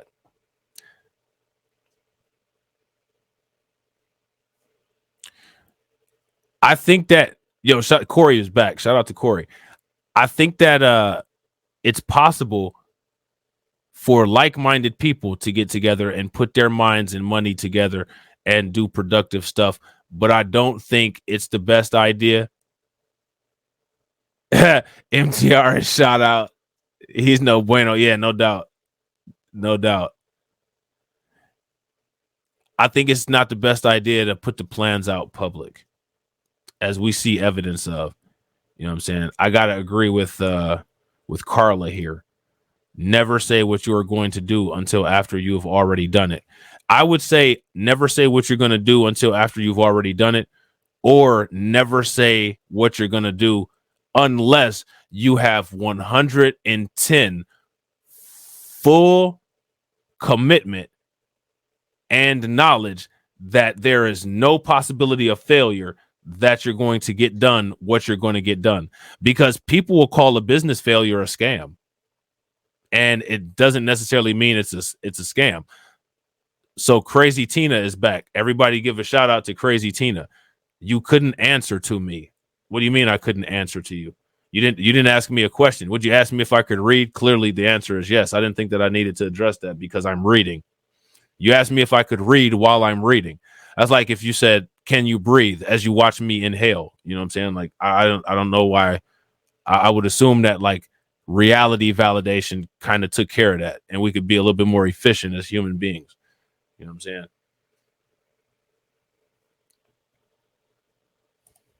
DJ Elmo says, would you agree it may handicap you if you market yourself as a black business? If you ask me, it depends on you. Some people may see it as a handicap. Some people may not see it as a handicap. It depends on how you market.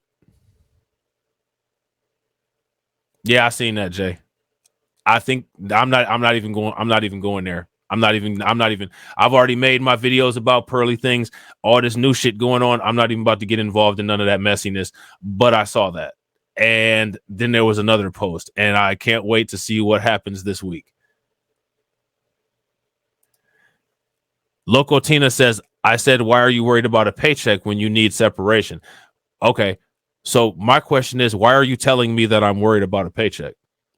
Before I would answer that question, I'd have to understand what evidence you have that I'm worried about a paycheck.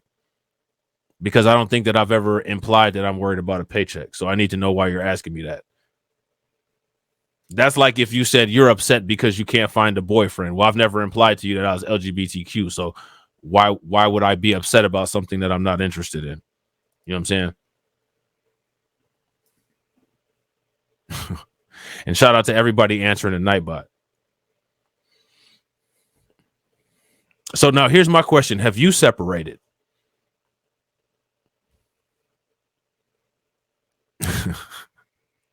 Have you separated from the people that made you Catholic?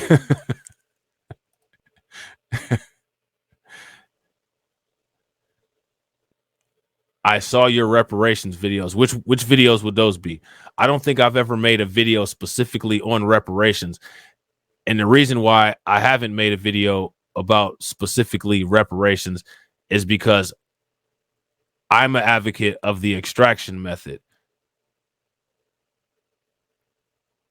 The extraction method doesn't consist of the United States government writing checks.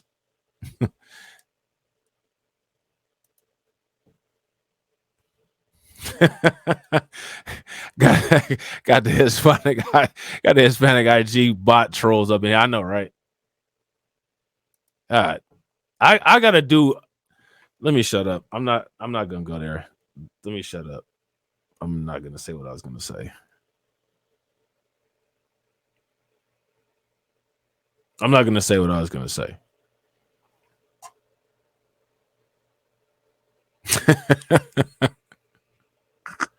I'm not about to say what I'm about to say. I'm just about to let the video play.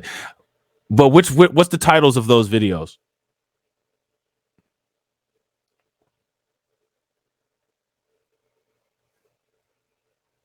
I demanded reparations and forgot about independence. I've never made a video where there's quote unquote been demanding for reparations and forgetting about independence. Now, can you answer my question? The first question that I have is, have you separated from the people that made you Catholic? My second question is, how much is your low tier OnlyFans plan? Those are the two questions that I have for you. Can you answer either one of those questions for me, please?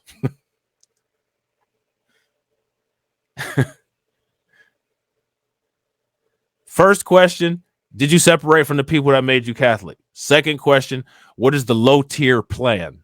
You know what I'm saying? That's the question. How much does it cost? The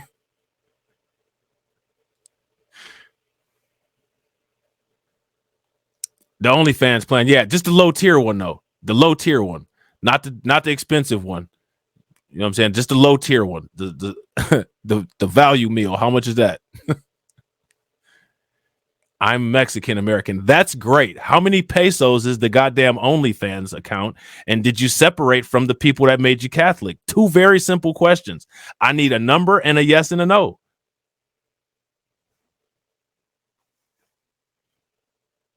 Damn. Motherfuckers just be wanting to say any damn thing. Answer the question. Shit. I'm going to demand a question from you, but I'm not going to answer shit.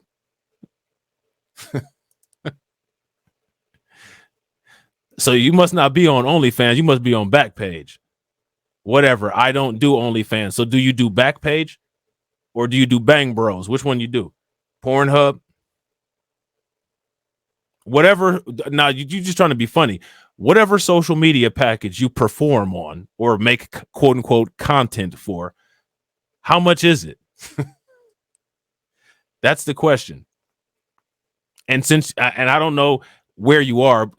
Apparently you're proud of being Mexican. Do you charge pesos? I'm mad. I'm mad because you're not answering my questions. I embrace villainy, bro. I embrace villainy. I'm a morning drinker. You know what I'm saying? And I eat breakfast for dinner. I definitely embrace villainy. Not only need to be centered in business, Lois, won't even do business. I'm literally asking about the business. How much does your shit cost? And you won't tell me. We're talking about business. We're doing business. You feel the need to insert yourself in our business. So as I'm trying to ask you about your business, you won't tell me the price. You know what I'm saying?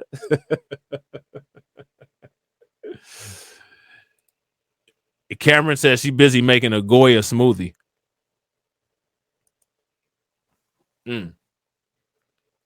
She said goodbye. I thought it was adios. Can't you read? You know what I'm saying? Can't you read? I thought it was adios. You know what I'm saying?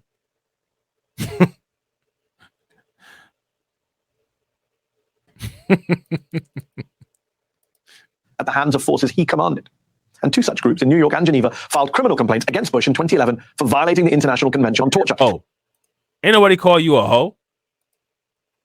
I mean, if you do hoe, you can tell me about how much that costs too. But I didn't call you no hoe though. I said you did OnlyFans or you do some other kind of content. I thought there was a difference between sex workers and hoes. You know what I'm saying? That's what I thought. That's what the girl power be saying. I don't know. You know what I'm saying? Now see, Corey called you a hoe. Yeah, you asking this whole questions. You know what I'm saying? I'm asking her, you know what I'm saying? I'm asking her questions. You know what I'm saying? I'm asking questions. You know what I'm saying? That's what inquiring minds do. Motherfuckers ask. Motherfuckers ask questions. I'm questioning shit. You know what I'm saying?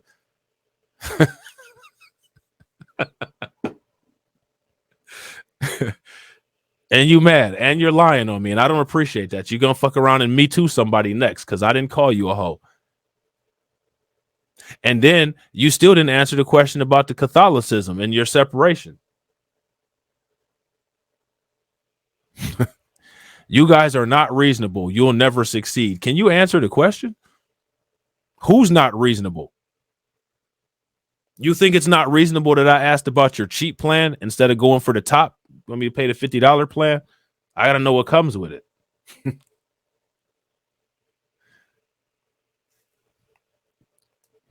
She in her feelings. She big in her feelings. Goodbye. I'm done. Yeah, you just like everyone else. You keep saying that, but you keep coming back. You think that's not something that I ever dealt with before? Fuck out of here. You know what I'm saying? Seriously? The fuck out of here. I'm done. Mm-hmm.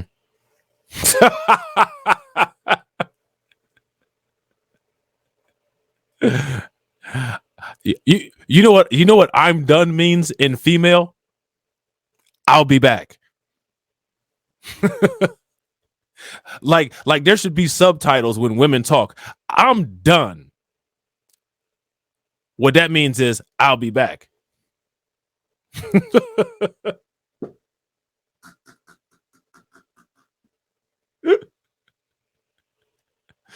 That shit is crazy. The answer says she gonna go take some pics for some OnlyFans. She probably gonna cut a couple videos too. You know what I'm saying? It might have been some people that was interested. You could have made a couple dollars possibly. It's people that be watching these videos that don't chat. You know what I'm saying? You know what I'm saying? Let me hit this link she put in the chat. but you're messing up your business. And you know why you're messing up your business? Because you are being unreasonable. You know, they be down bad. They hit you up in the DMs. They get paid for that shit, man. Listen, they get paid for that shit. They get paid big bucks. I'm sure I'm not mad at simps. I'm only mad at simps that empower extreme levels of idiocy. This is the world. This is the reality. The reality of shit is that some people just ain't getting it. Some people just got to pay for it. Whatever. You got to pay for something to get you through the week. Go ahead and pay for it. You know what I'm saying? She could have made some money. I'm sure there's some people in here that are simps. I'm not judging. I'm not mad at it. She could have threw the link in the chat. She could have made a couple bucks. But she want to sit here and talk about people as unreasonable and not answer questions. Corey says she looked like her feet stink. She talked like her breath stink. You know what I'm saying?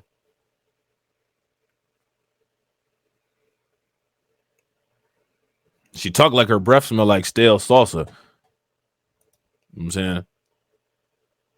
A move so serious that Bush cancelled a speech he had planned in Switzerland. His team cited security concerns, but one lawyer for Human Rights Watch speculated to a reporter, quote, he's avoiding the handcuffs. Nah. Because incel is somebody that is involuntarily celibate, which means that they're not getting any involuntarily. Like reality has just chosen you to have eternal dry dick. You know what I'm saying? That's what incel means. Simp means somebody that goes above and beyond for somebody without reciprocal treatment. You know what I'm saying? So incel may be a simp and not get anything in return. Like incel may be doing all kinds of stuff for somebody and just never getting any. You know what I'm saying? They could be, you know, those Venn diagrams that they have, you know, from geometry class. There can be a union between simping and being an incel, but they're also mutually exclusive at the same time. You know what I'm saying? Corey says she ran from Mexico to lay up under white daddy and the economic system we built. She laying up under anybody for the right amount of change or on top of anybody for the right amount of change. You know what I'm saying?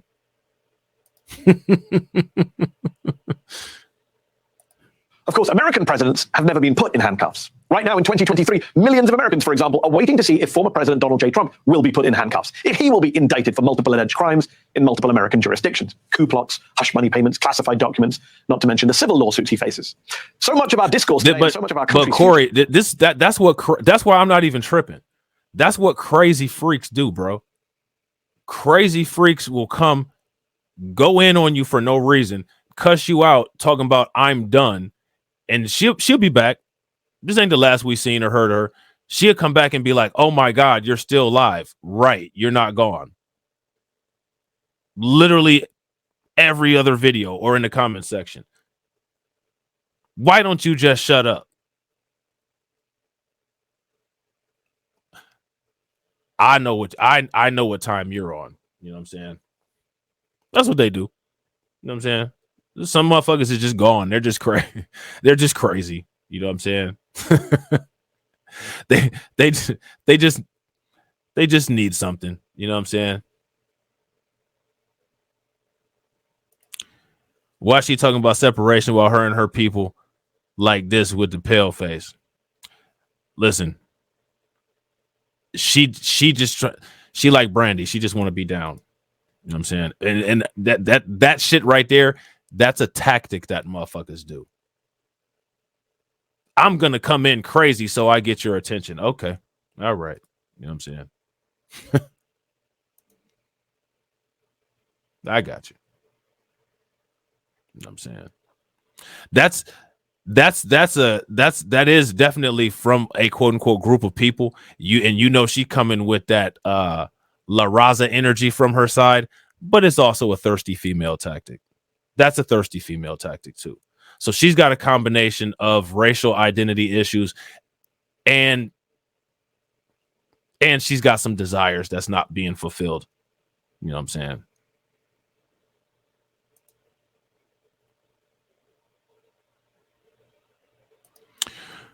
KO Kid Fit says, what's your thoughts on Abba and Preach's attacks for having Charleston White on, but not Pearl for having Nick Fuentes? I think that Abba and Preach a lot of times can be late on shit. A lot of times they don't make videos about some shit until after a while. Abba and Preach have already done videos kind of roasting Pearl. Maybe like, I want to say like maybe 2 or 3 of them. So I don't think that they're ignoring the Nick Fuentes thing. And I think that they don't really care about Abba and Preach having Charleston White on. I don't think they care about Fresh and Fit having Charleston White on. I think it's just content strategy. Literally, everybody knows that anytime Abba and Preach make a video about Fresh and Fit, everybody's going to watch it. Like, that's money in the bank. You know what I'm saying? So that's just we're just going to beat up on you more type thing. That's that kind of, I'm just going to push you down after I already kicked your ass type shit. You know what I'm saying? I think they probably will at some point do a video about Nick Fuentes and Pearl. You know what I'm saying? Yeah, such a pie, such a pie hole, right? You know what I'm saying? Yeah. Yeah, we do. You talking about Just Pearly thing, man, bro? I went in on Just Pearly things so long ago. You know what I'm saying? I was thinking about doing another video because the algorithm is hot, but like, man, nah. Yeah, facts, big facts. Answer. Make sure you guys smash the like on the stream. But it's like, nah. I mean, for me, it's redundant with that. You know what I'm saying? The videos that I did about Just Pearly things, those videos where she was talking reckless, those aren't even available anymore. You know what I'm saying? Those videos aren't even available. She's hidden those videos long time ago. And YouTube, you know what I'm saying? Like, YouTube is a small little box with everybody fighting for the same piece of cheese, despite the fact that YouTube is like an unlimited ATM machine that just generates billions of dollars that everybody can get a piece of. Motherfuckers are so shiesty. You know what I'm saying? Like, only people that I know that I'm cool with, like KO Kid Fit or Moxie Approved, would react to one of my videos. You know what I'm saying? Or, you know, like people like Torian or, you know what I'm saying, TD Hip Hop Media. But other people, you know, like bigger YouTubers that would fear, you know what I'm saying, that I might get a subscriber or two from them reacting to my video, would never mention my video or react to any of my videos. So, you know what I'm saying? That's why you see the current wave of shit going on that you see now. And honestly, a lot of these motherfuckers that's making videos about the Just Pearly thing shit, they don't care about it. It's just something to talk about. That's why they didn't make the videos back when the shit first happened. You know what I'm saying? And Nick Fuentes is not her first run with saying shit like that. You know what I'm saying? She had a black, not the African people. She had a black American friend of hers on, where she just, you know what I'm saying, like, was going in on black people to her. You know what I'm saying?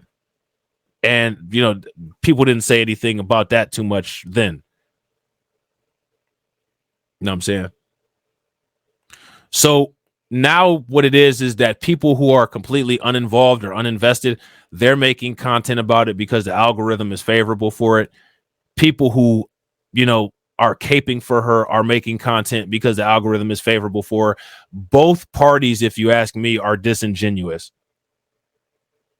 Both parties, if you ask me, for the most part, most of the individuals out of both parties are doing it for the benefit of the YouTube views and watch hours, which is content strategy. There's nothing wrong with that. You know what I'm saying? There's nothing wrong with that.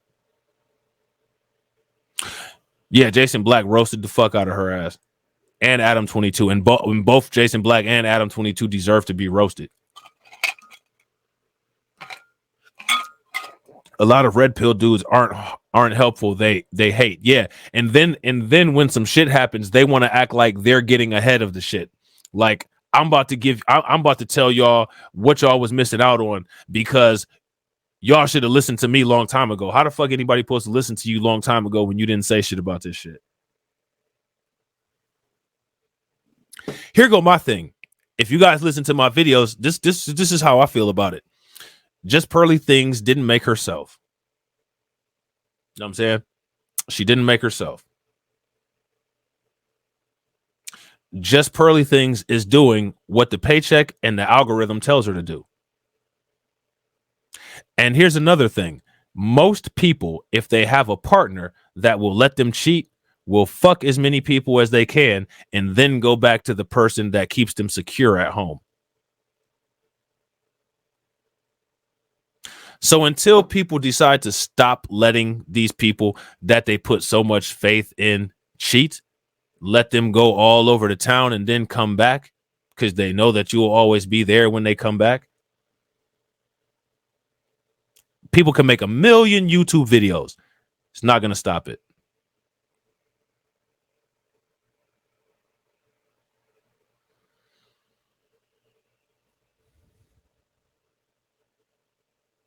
It's not going to stop it.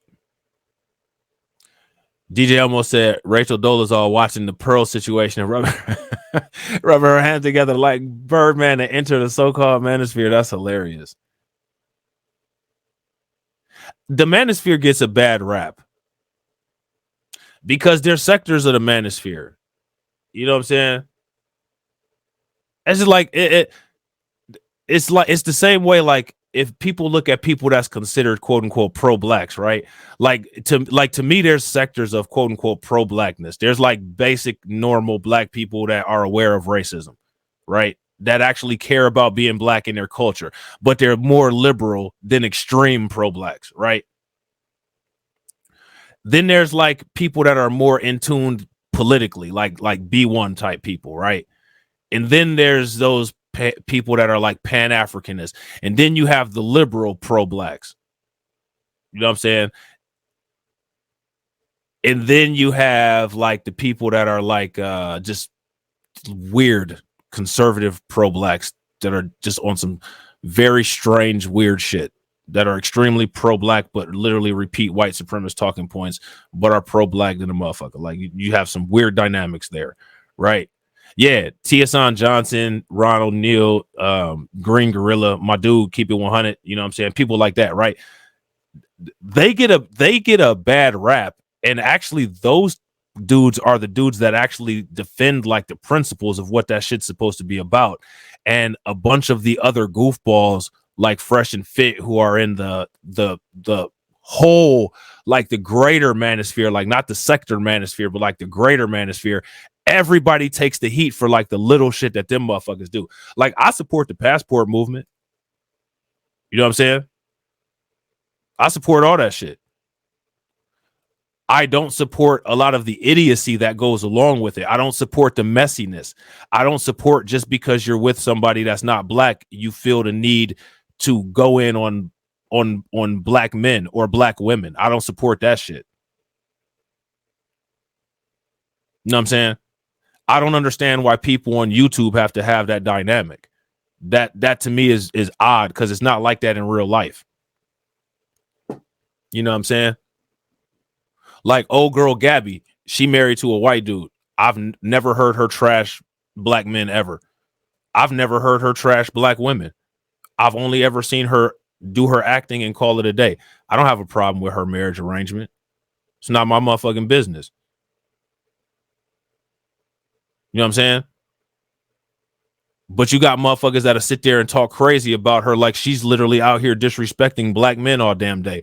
Are you serious? Have you not scrolled down YouTube? I ain't seen one video of Gabby going in on black men. If you want to go there, you got a whole list of people that you can go talk about and make content about. You know what I'm saying? But motherfuckers act like the YouTube world is the real world, and it's not. And the reason why is because of lack of accountability, Cameron. There's a problem, right? And the problem is that people don't know how to choose.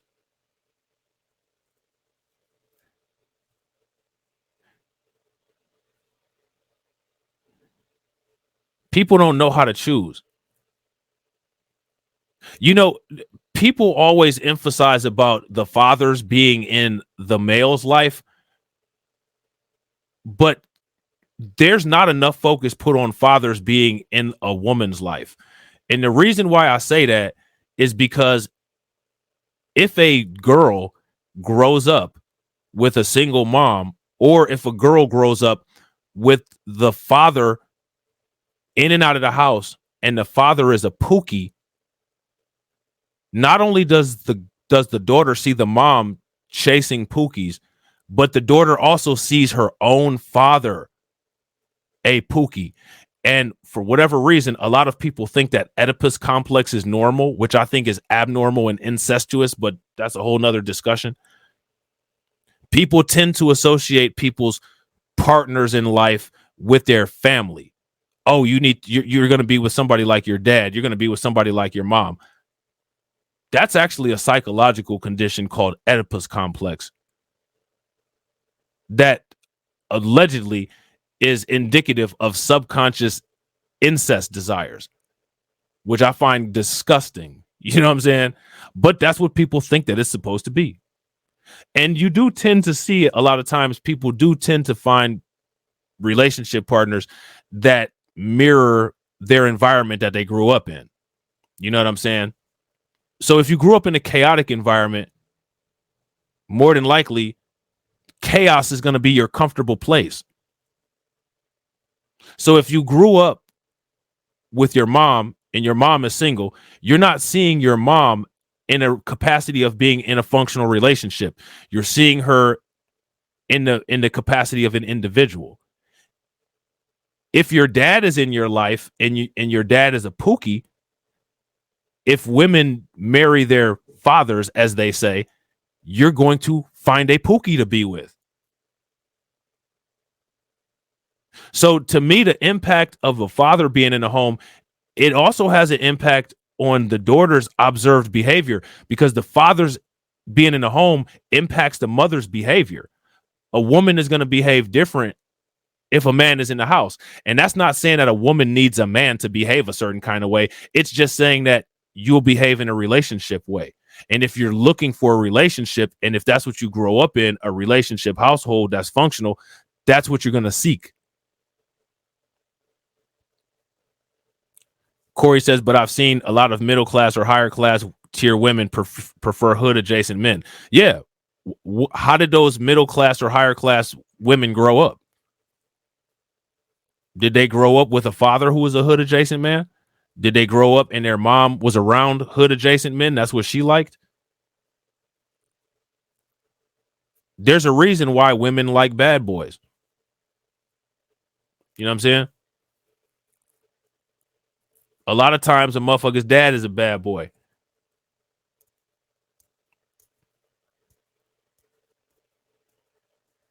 You know what I'm saying?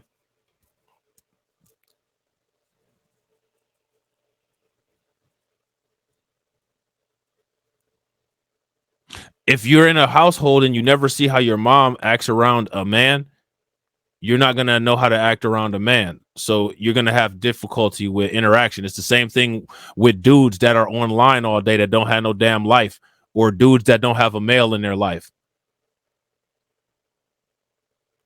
They always want the guy that their dad told them not to bring home. Who is the guy that their dad always tells them not to bring home? It's usually himself, because he knows what kind of motherfucker he was before he settled down with the mom. You know what I'm saying?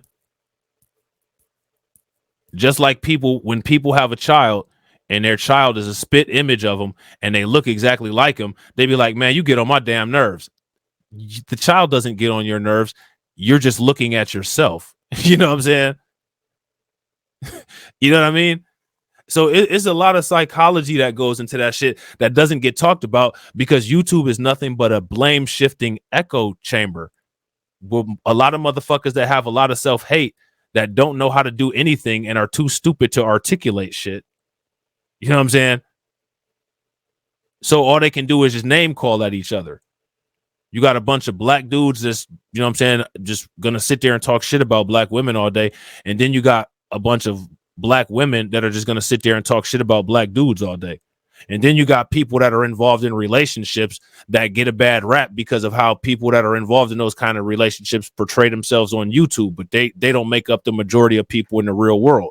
And then you got a bunch of people on YouTube that only listen to like 6 or 7 people. So they get all of that information from those 6 or 7 people, and they go with that shit like it's a religion. You know what I'm saying?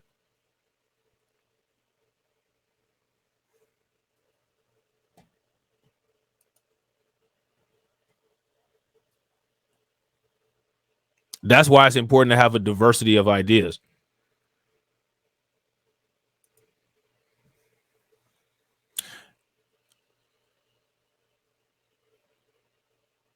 I think that people have a problem with the passport movement because of the way it's portrayed.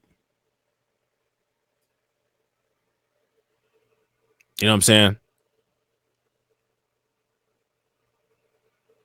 I think the biggest issue that people have with the relationship content is because of it being portrayed, all of it being portrayed in a triggering way. You know what I'm saying? People get triggered real easy, and then people feel like they need to respond to shit. You know what I'm saying? Corey said, all I know is them pictures of just Pearly with all the Negroes standing behind her on her channel are weird. That's her podcast. She got the podcast plantation. She got the podcast plantation, and motherfuckers is beating down the door to get in that bitch.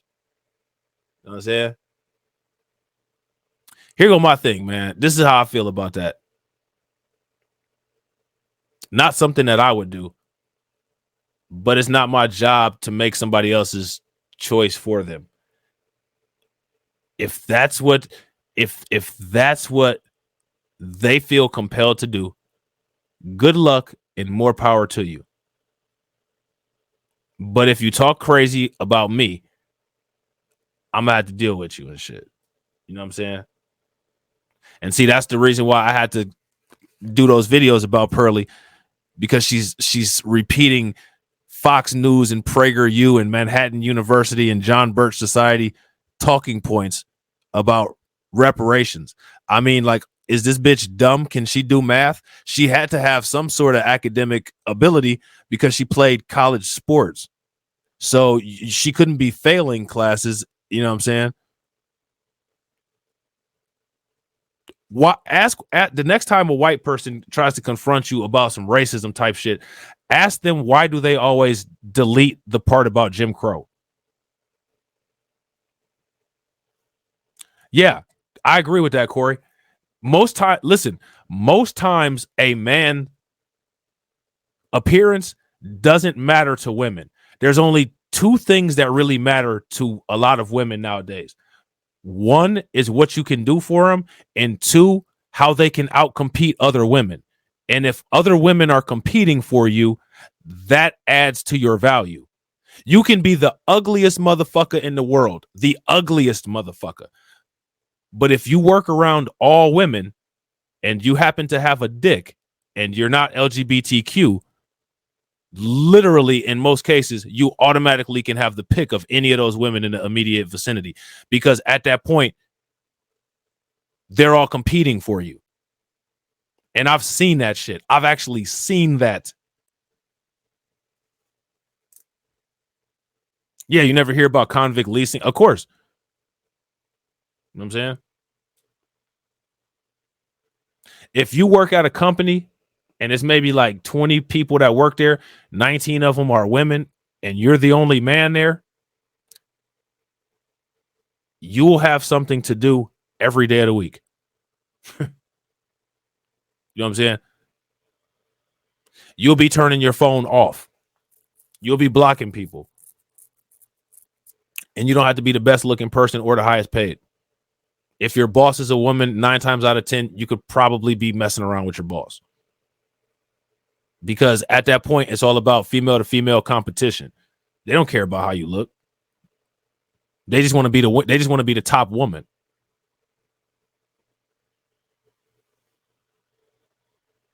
Like that's what a lot of dudes that think that they don't have a chance to get women don't understand. Like, bruh, stop going to places where there's other men. And if you really just want to get with some women, just get around a whole bunch of women where it's an isolated situation where there's no men around.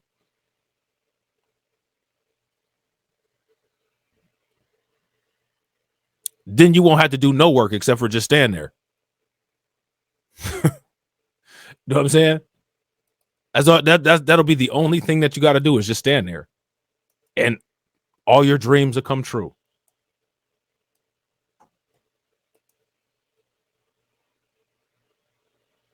You know what I'm saying? and it doesn't matter about anything. At that point, it only becomes a male-female dynamic. That's it. But a lot of dudes lack male guidance nowadays. And the male guidance that they are getting, you know what I'm saying, is questionable. You know what I'm saying? You got people like Fresh and Fit that tell you if you be an obnoxious asshole, that, you know, women will love you and shit. And that's true to an extent, but not to the full extent. You got to understand how to be an obnoxious asshole to where women appreciate it, not just being a abusive motherfucker. You know what I'm saying? Yeah, the only male guy they get is from a computer. Half these people, man, they couldn't go somewhere. They couldn't go somewhere and actually like go and talk to a woman. You know what I'm saying? They'd be all shy and stuttering. You know what I'm saying? They wouldn't even go to a club and like walk up behind a chick and start dancing with her. That's what we used to do back in the day. You just grab somebody at a club. Woman to turn around and look at you. Okay, you know what I'm saying? And then just go ahead and keep throwing it back. Like, you know what I'm saying? Nowadays, these motherfuckers all awkward. Everybody's Steve Urkel out here. Oh my God, hi. You're so beautiful. No female trying to hear that shit.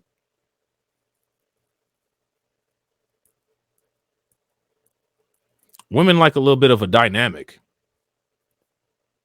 They like to be pressed, but at the same time, they like to know that you ain't pressing them. Like, I'm thinking about you, but I ain't thinking about you. Oh, why aren't you thinking about me all the time? Like, get the fuck out of here with your crazy ass. You know what I'm saying? Like, that's that real shit.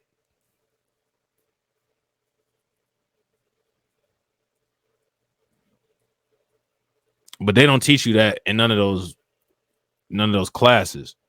You know what I'm saying? None of that dumbass shit that they're gonna charge you $500 a month in Patreon for.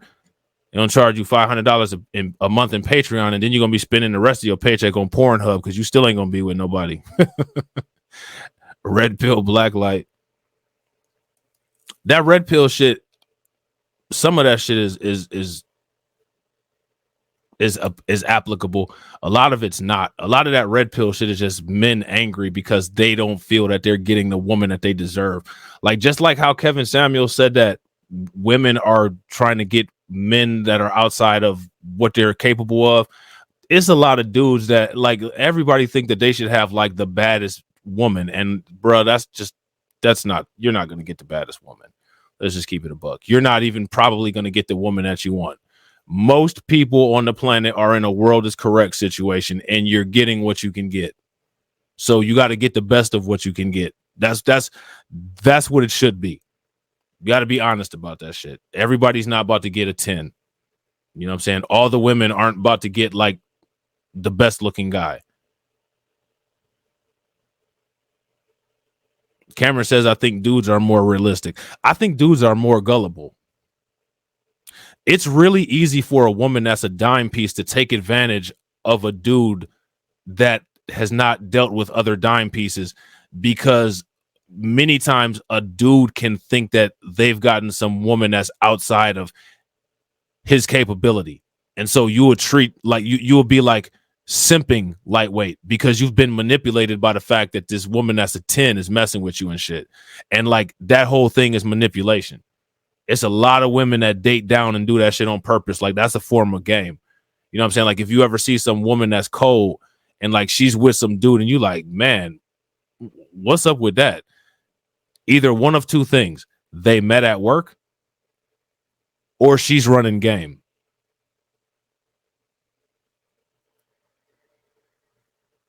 And dudes can do the same thing. You can be a suave dude, you know what I'm saying, making all this money, you know what I'm saying, clean and crisp, and you got a woman that's like average. A lot of times people do that shit because they know that somebody that's less than what they think that they should have is gonna take a certain level of nonsense. Like if I'm this badass dude, you know what I'm saying, and I have this woman that's like a 6, she knows that I can get dimes. And because she's more concerned of keeping me, she's going to let me get away with more. That's what people be doing.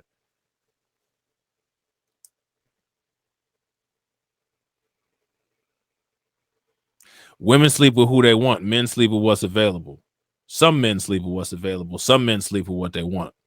More men could sleep with what they want if they actually went for it or knew how to get it. You know what I'm saying? I think men have a mental block. Think about this, man. How is it that in a time period where women are the easiest, men are having the hardest time getting sex? Make that make sense. Think about that shit. Everybody complains about how easy women are today, but there's a rising increase in involuntary celibate men. How does that work? If everybody's literally busting it open, then everybody should be happy. So something's not right.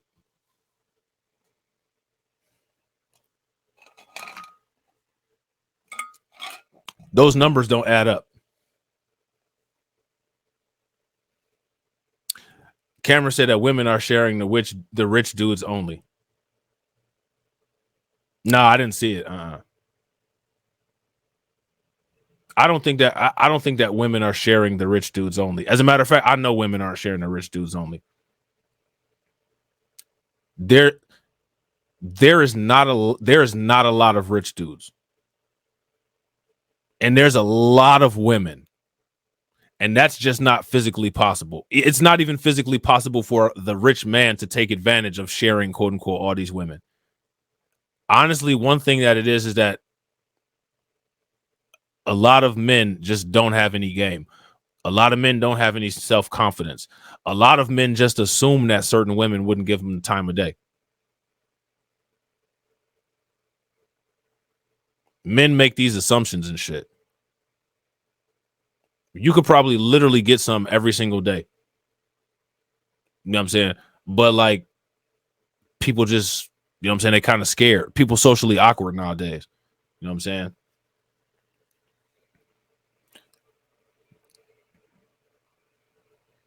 We on a hella tangent, you know what I'm saying? And we've been live for about 4 hours. That's entirely too fucking long. You know what I'm saying? Y'all got me on a damn marathon, and I said I ain't doing marathons no more.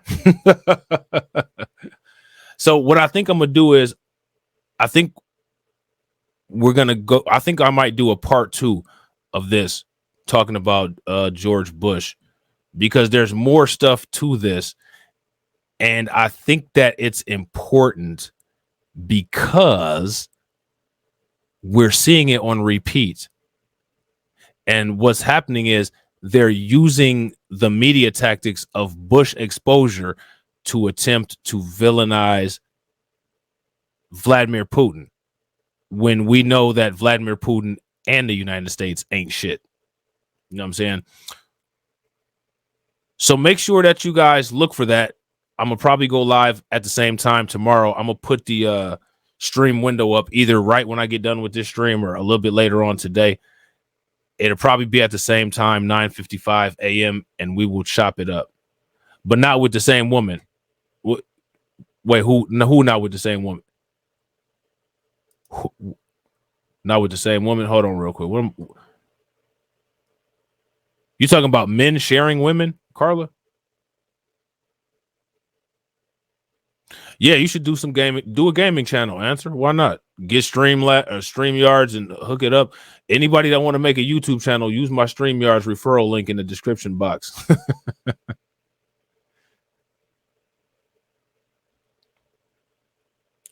Corey Green said, I think I'm Erica. Who? Erica Badu? Soulmate? You know, there's one thing that I pay attention to is women that when they break up with men, the men have a drastic image change.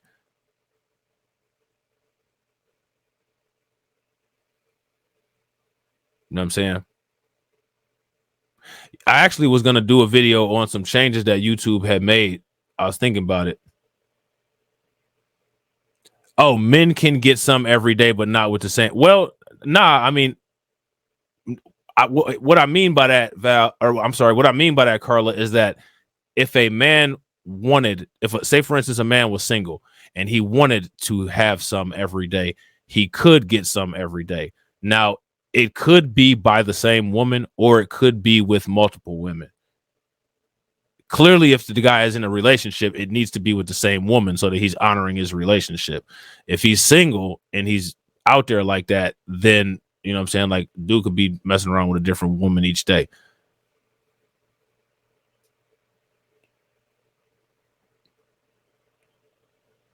You know what I'm saying?